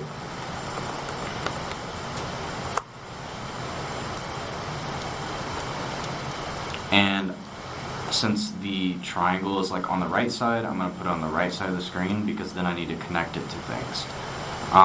The next thing I want to do is I don't want all this stuff here. And an event is just something you can call somewhere else, and then it'll activate it. So it's basically like a wireless connection. Instead of having this white wire connect to things, you can have an event, which is like a wireless connection. It doesn't have like a white wire connecting it. So I want to put all of this stuff into a compact area so I don't have these wires here. So there's something else. It's similar to an event actually. It's called a function. So under the functions tab is near variables. I can create a new one, and I'm just going to call this levitate. So you'll notice when I create the levitate function, it just made a whole new window. So I was an event graph, but up here, it just created a new window for the levitate, and it makes this purple node. Basically, this is a good way to compact your code. Instead of coding everything and having a billion little nodes in this window, you can use a function to kind of like organize things and put stuff in other windows. So what I can do is I can drag out from levitate, and I want to put all this stuff.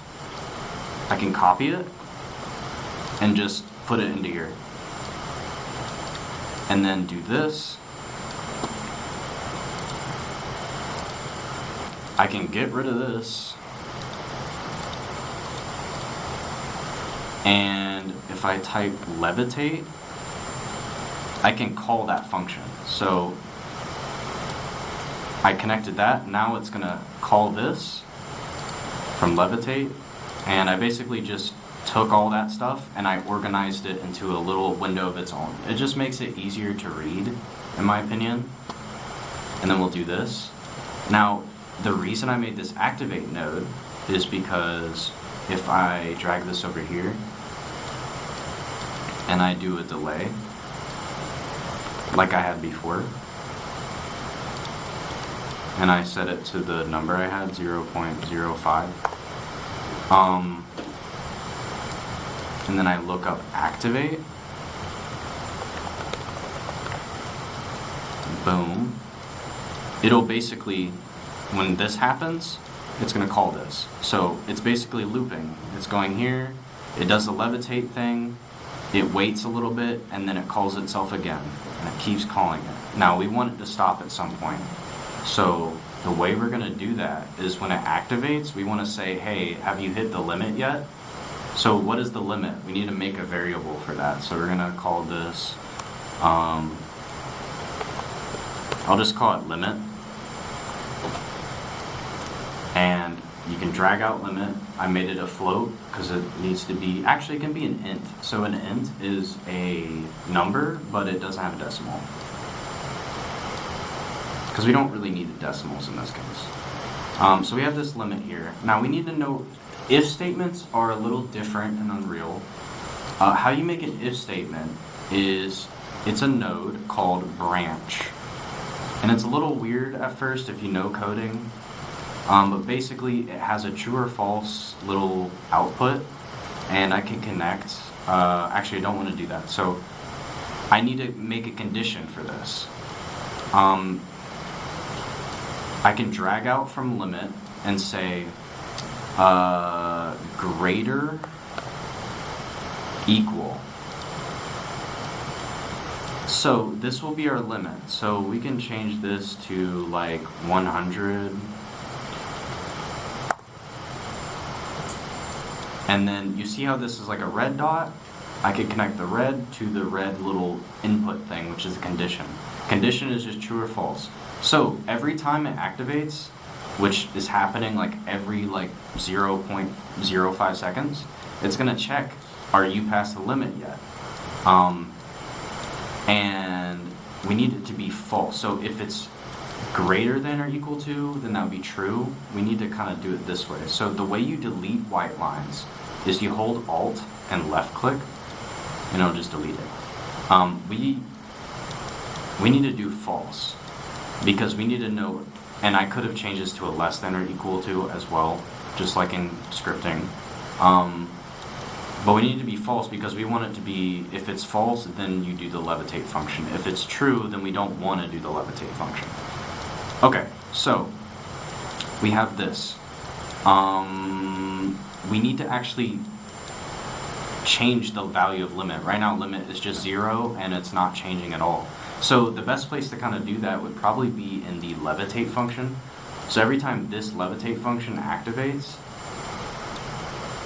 we can basically do set limit, and if you scroll all the way down, it'll show you your variables, and when you create them, they'll like show up in the search. So I'll do set limit, and that's just gonna set it to a number. We don't want to do that. We want to like add to it. So what we can do is drag this back out here. Instead of setting it, we're gonna get it, and then there's a node called add.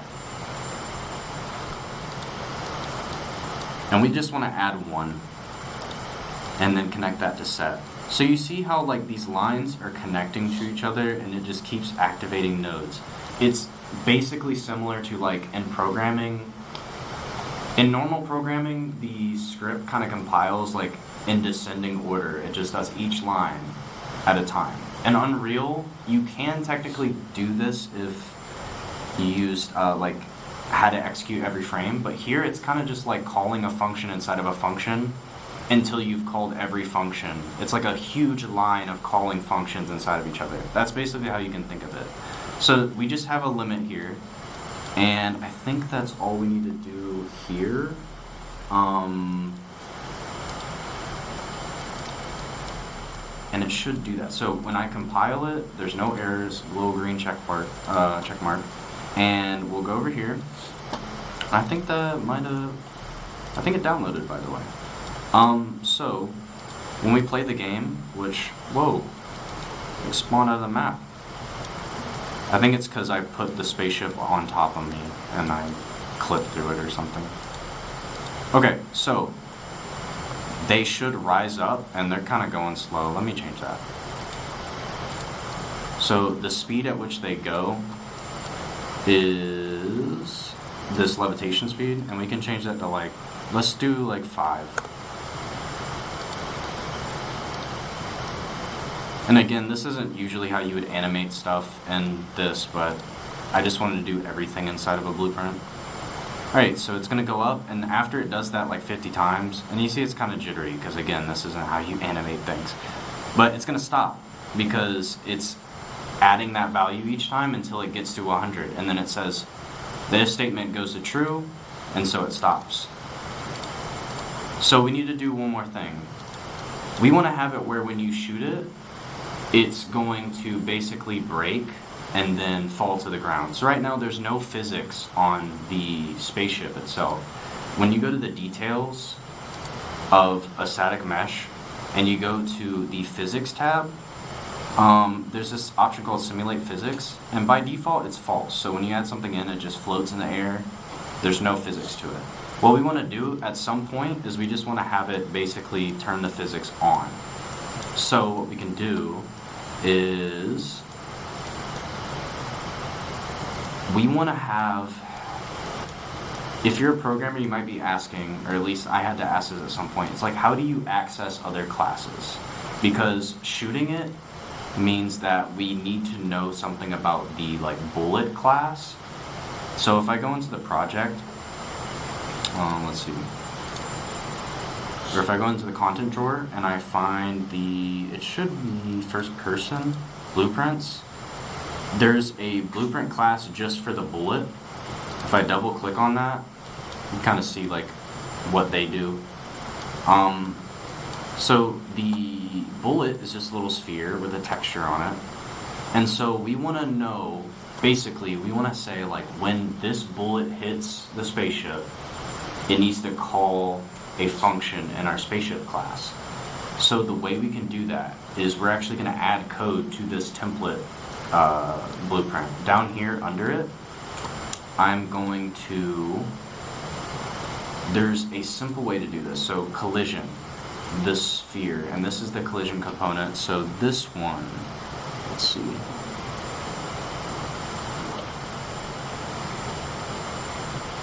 Wherever, okay, collision.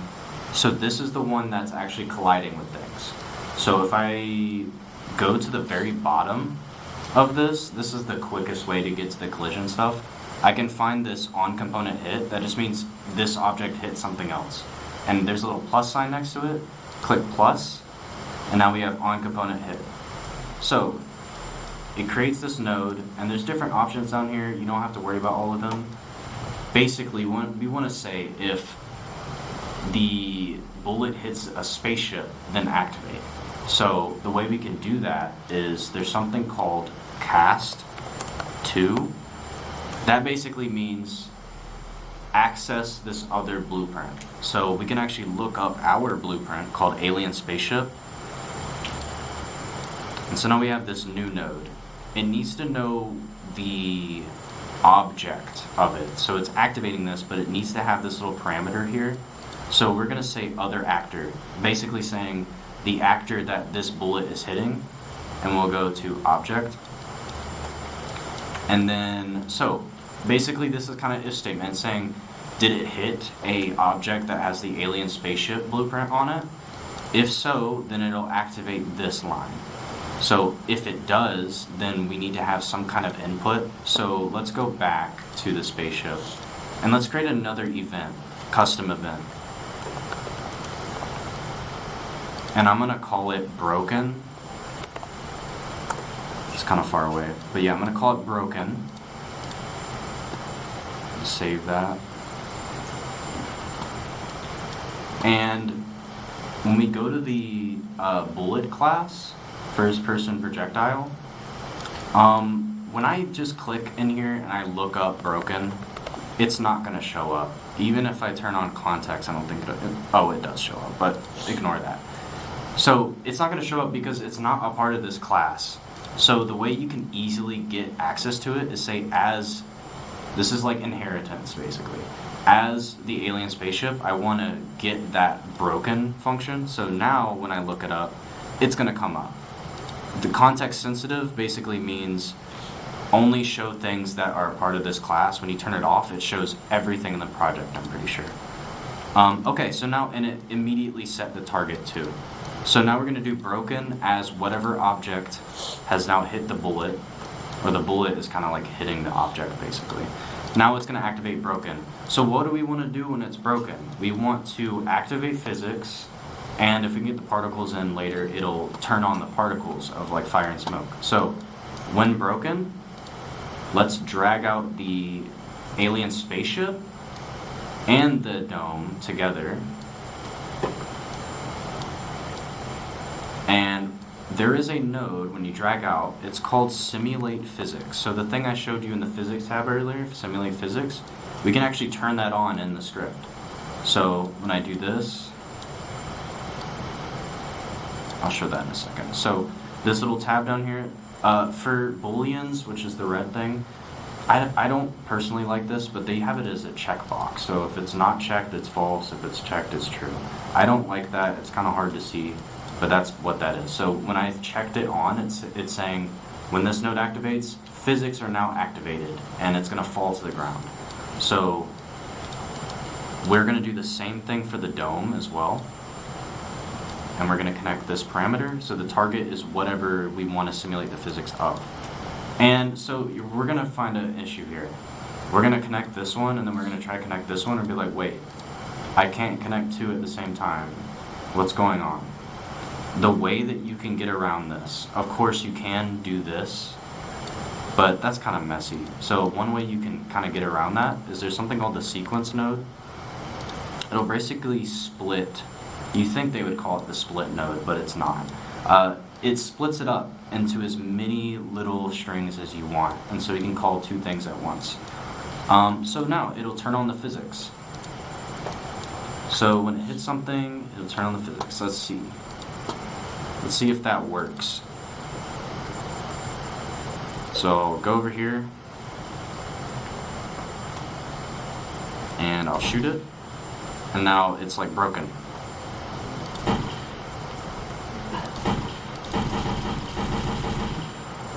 And actually, something funny I found is when you step on top of it, which, oh, the glow actually does eliminate Unreal Engine 5, guys. You gotta try it. Okay, so when you, like, on top of it, you can, like, move around. The physics in Unreal is really good.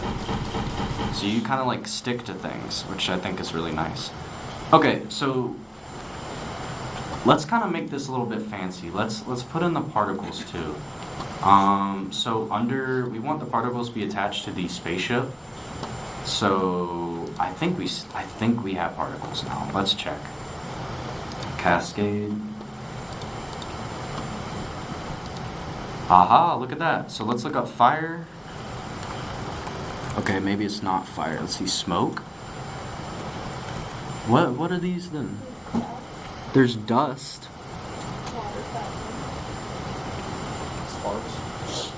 There's okay.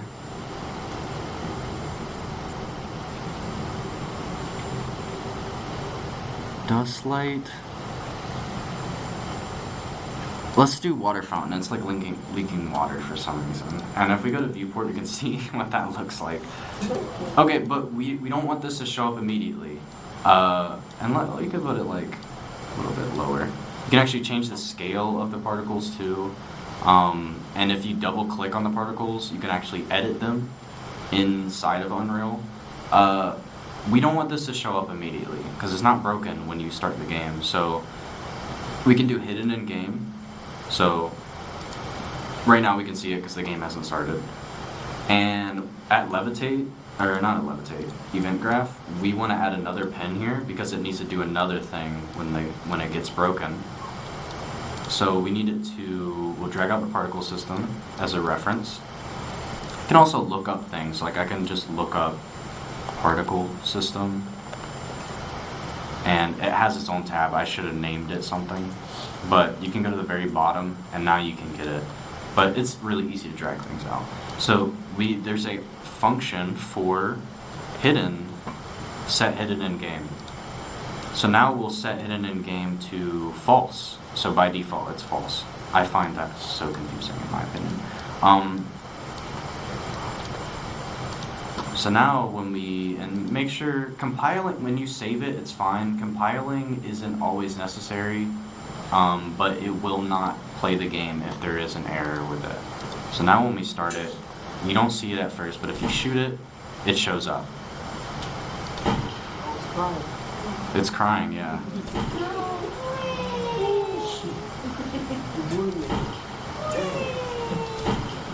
Oh my gosh. There it goes. Stop. Okay, so let's see if there's any. I keep forgetting.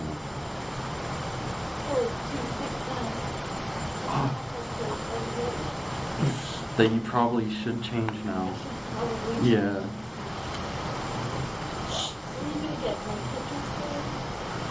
Okay, so that's pretty much it for blueprints. Is there any mechanics you think I could add real quick that would make this fun? You guys got any ideas? No one has any ideas? Hannah, do you have any ideas? What's your idea?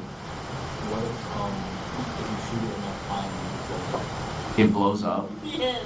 Oh, I have to make the or like blood if you can't make the if you can't like change the model or something, just like call it a patch file or something. I don't know. I can do the number of hits thing. So what we could do, we could have a variable called hit amount, and then drag it out, and it's an integer. Yeah, integer is fine because we're just counting this how many times it hit. So we'll get it, and we'll have another branch. And that'll be the condition. So if hits is equal, the reason we can get away with equal is because it's an int and it won't ever skip. Coders will know what I'm talking about. So we can set it to how many hits? Let's say 5? Yeah. 5. So after 5 hits, this condition will become true. So after this condition is true, then we'll blow it up. So let's see what particles we have to work with to blow this thing up. We'll add another particle system. Can we add in essence with those particles to make it look like lava? Actually, you know what, you're right. So if we like go into the particle, I actually haven't messed with this too much. It's kind of confusing to me, but let's see if we could change the, actually, you know what we could do? Maybe there's a material. Let's go to content. Let's look up fountain, because I'm pretty sure that's what it's called. Yeah, water fountain. Fountain. Water fountain. So this is the material for it, and there is an emissive. So we can actually just. I think it's like. I want to change the color of this. So the way I can do that. What is the best way to do this?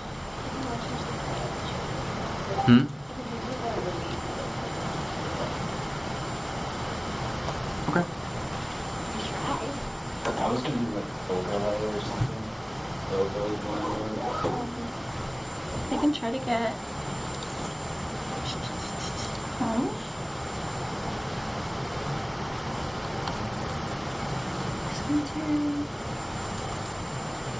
Usually, I'm trying to pull it up. How do you get out of the event graph? Just click minimize. I'm trying to. I'm just gonna pull this up. Oh wait, material. I gotta exit out of this. Yes.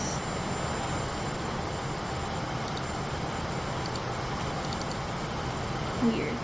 Usually there's a section where you can change like the hue and stuff like that when it's just showing up like this. So I don't think this is like a prefab material. So I think I know how to do it. I know like a cheap. Oh wait, I know how to do it. You change the texture, You can and then you can change. just, I think that might work. It depends on. and then you just turn up the saturation. It's like purple. Oh. There we go. That kind of looks like There we lava. Okay, let's see what this looks like. Oh. Okay, it hasn't changed there though. Why is that?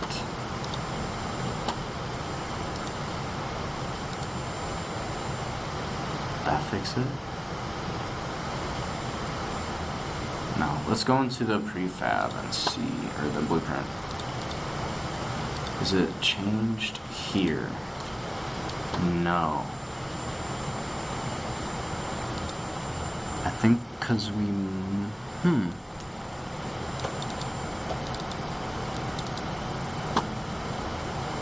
Whoa. This is crazy. Wait, I'm gonna try... Huh, so it works here, but... It, like, resets the color?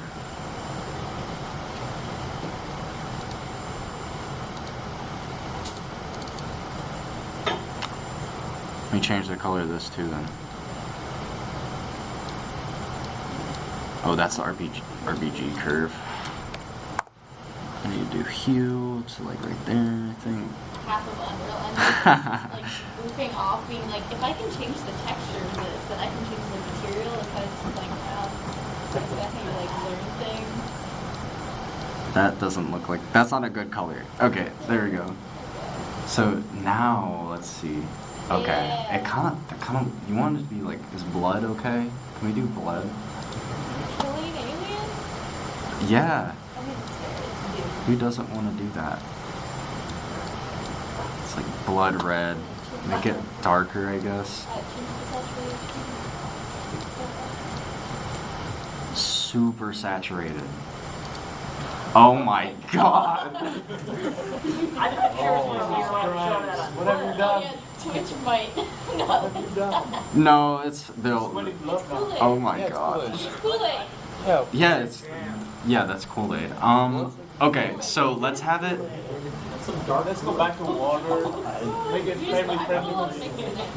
Extra electrolytes? No, I think it might be expired because of how long it took the aliens to get here. So Okay, so instead of activating, so I'll rename this. Let me rename this to blood, or I meant Kool-Aid. Can I spell Kool-Aid again? Kool-Aid. That's kind of a weird name, honestly. And then we have this, I'm gonna call this smoke, even though it's like freezing. Okay, so we're gonna change it. So whenever you shoot it out of the sky, it's, at first, it's gonna do not Kool-Aid, but it's gonna do smoke. But if you shoot it 4 times, that's when it gets serious. So we'll do Kool-Aid and then hidden in game, true, and we'll make sure Kool-Aid is hidden. Yep, it's hidden by default. I think I copied and pasted it. So, and you'll notice like every time you shoot it, it's still gonna go and activate all of this, but since it's not changing the value, it doesn't do anything. I don't know if it causes processing power. You'd have to look into that. So this looks interesting. Okay, so if I shoot it once, oh, I did something, oh, wait, I think it, here's a good way to debug, I forgot to say this. If you ever find something that's not working, which by the way is gonna be all the time, what you can do is minimize the screen. There's 2 ways of doing this. You can minimize the screen, and it'll actually show you the nodes. Okay, I clicked out of it. It'll actually show you the nodes working in real time, or it should, since there's multiple. Hold on. Simulation. I think that's how you do it for multiple. Right, Laura? Do you know blueprints enough? I don't think so because we're inside function. No, I'm not in a function. Since there's multiple objects, it doesn't know which object I'm simulating. I think I can, yeah, okay, so I'm doing 3. So I can zoom out a little bit, minimize it, put it to the, you can dock it, but I like to just do this.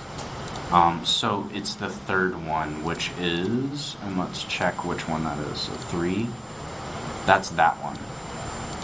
So when I shoot that one, it should show it up. And yeah, so you'll see it actually shows you what lines activate. This is really good because you'll know like which things are not activating that you wanted to. There's another way too. This is the way you debug in every other program. Is say like I want to know specifically when the physics activate.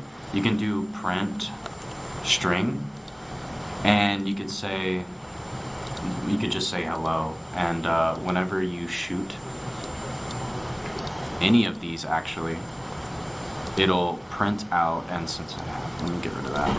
When I print it, it says hello in the top left. That's a good way to print out specific values that might be too vague and you don't understand. It's good for that stuff. So let's see if it, there's the issue of it's not, so new hidden, we don't want it to be hidden. And Kool-Aid, we don't want to be hidden. And stop simulating. Smoke, we want to be hidden by default. And let's see if that works. When you hit it 5 times, it should, and my voice is like dying. Okay, if we hit it 4 times.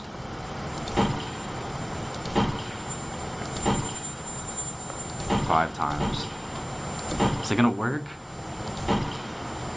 Okay, so let's see what's happening. So if I go over to the blueprint, and this is the area that's gonna activate the Kool-Aid. So we need to figure out what's going on, and this is gonna be for, let's simulate it for presumably the 3rd one. And I kind of just like put it where I wanna put it, dock it a little bit, and the 3rd one is this one over here. So if I shoot it, right, 3, 4, and 5. So clearly, it's not. You know why? Because we never actually did anything with this value. What we need to do is here. We need to tell it to actually update the value. I don't know why I didn't think about this. Okay, so hit amount. So hit amount just never changed before. We need to actually change it. We need to have it go up by 1 every time. So we'll do add. It's the same setup as levitate. Connect that there, and then we'll do hit amount. This is basically the same thing as like hit amount + in C# or something. And we'll add 1. Now when we hit it 5 times, it should work. If it doesn't, oh well. Die! Did it work? I don't think it worked.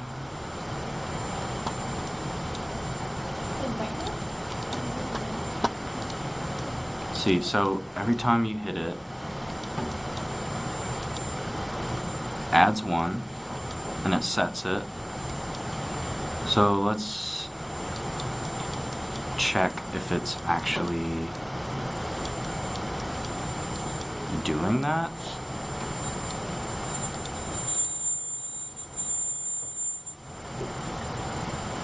I should just dock this, honestly. Can I do that? Yeah. Oh wait, that's... Okay, let's do this. iPhone game. So we need to see if that...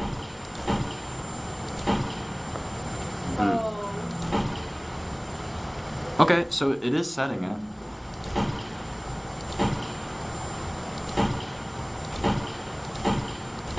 Well, it only set it 1 time.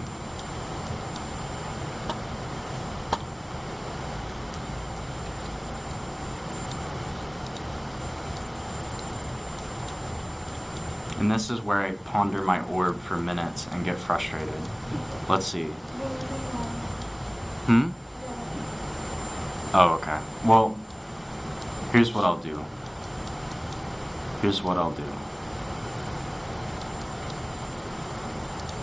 I'll connect that there. Grab this thing and then kill the aliens.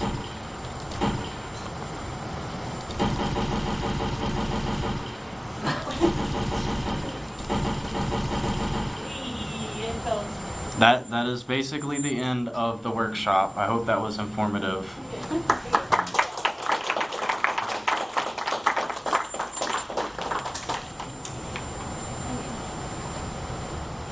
I hope y'all learned like something on Unreal, whether it be just like how general logic works, especially if like you're an artist, so when your programmer's talking to you, you're like, oh yeah, logic. I don't know how to like describe it, but blueprints are like a really good way to like visually learn how sort of like code works, especially like when talking about like if statements and stuff like that. So yeah, if you guys have any questions on Unreal, please let us know. Milestone 1 will be next week. Fingers crossed for pizza. We'll let you guys know. It's looking good. So yeah, thanks everybody for coming.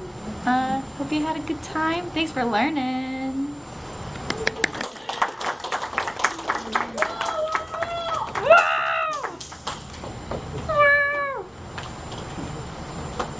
I'm trying to think of what my favorite thing in Unreal is. I can show everybody the foliage tool real quick. Oh, there's also a landscape tool. Oh, It's here, you can create landscapes in Unreal. It's really nice. Unity has the same thing. There's a foliage tool, post-processing.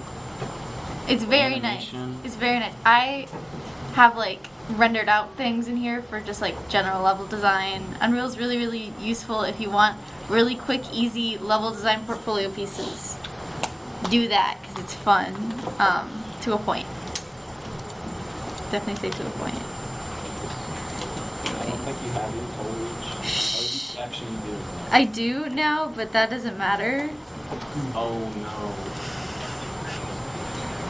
Wait, you can just do that? Yeah. You can do anything as long as it's a mesh. Foliage tool is always so obvious. And then let's say like I want brush size and then I want to make it really dense. And then I go in here and then bam! Spaceships!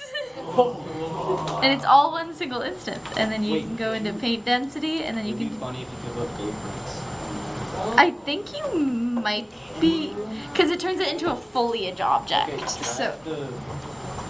No. No. But yeah, you can do anything with it. I did rocks. That's cool. Yeah.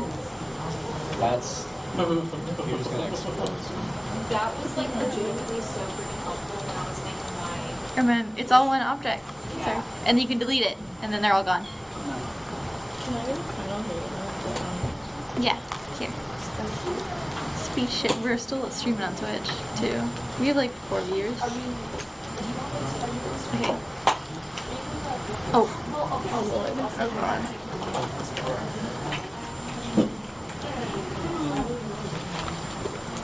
Why do I keep falling through the map? Thank you! I've learned a lot today. Where's game start? Oh, landscape. Actually, no. Landscape. No. I mean, yeah. Is it I'm thirsty for adventure. I may have fucked it with the landscape. Oh. You said it in the video. Okay, start over. Oh, I'm so sorry. No. I said the word. I may have fucked it with the landscape. Hold on. Why is it only showing me Skysphere? Oh, this is only details. I hate the way you set this up. Okay, landscape, delete. I don't know if I want to go. The watch is definitely close. It is. Everything's closed right now. I was gonna give a copy. I'm just I have a dog. It's not like, usually you can. Oh, it's proxies. Okay. Okay. Wait. Thank you so much for the workshop today. Thanks for coming. No. I know what you want. Hey, real quick, if we want to like see this again, right? We can just watch the VOD. What have you do that?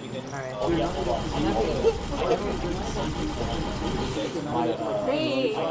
Shit, I didn't send you the Pokemon. Not somebody asking me a question in the middle of That's what I had to do every time I was social media manager, because somebody was saying some stupid crap underneath it. Okay, I'm still streaming on Twitch. That wasn't a stupid crap question. That's not what I meant. That's not what I meant.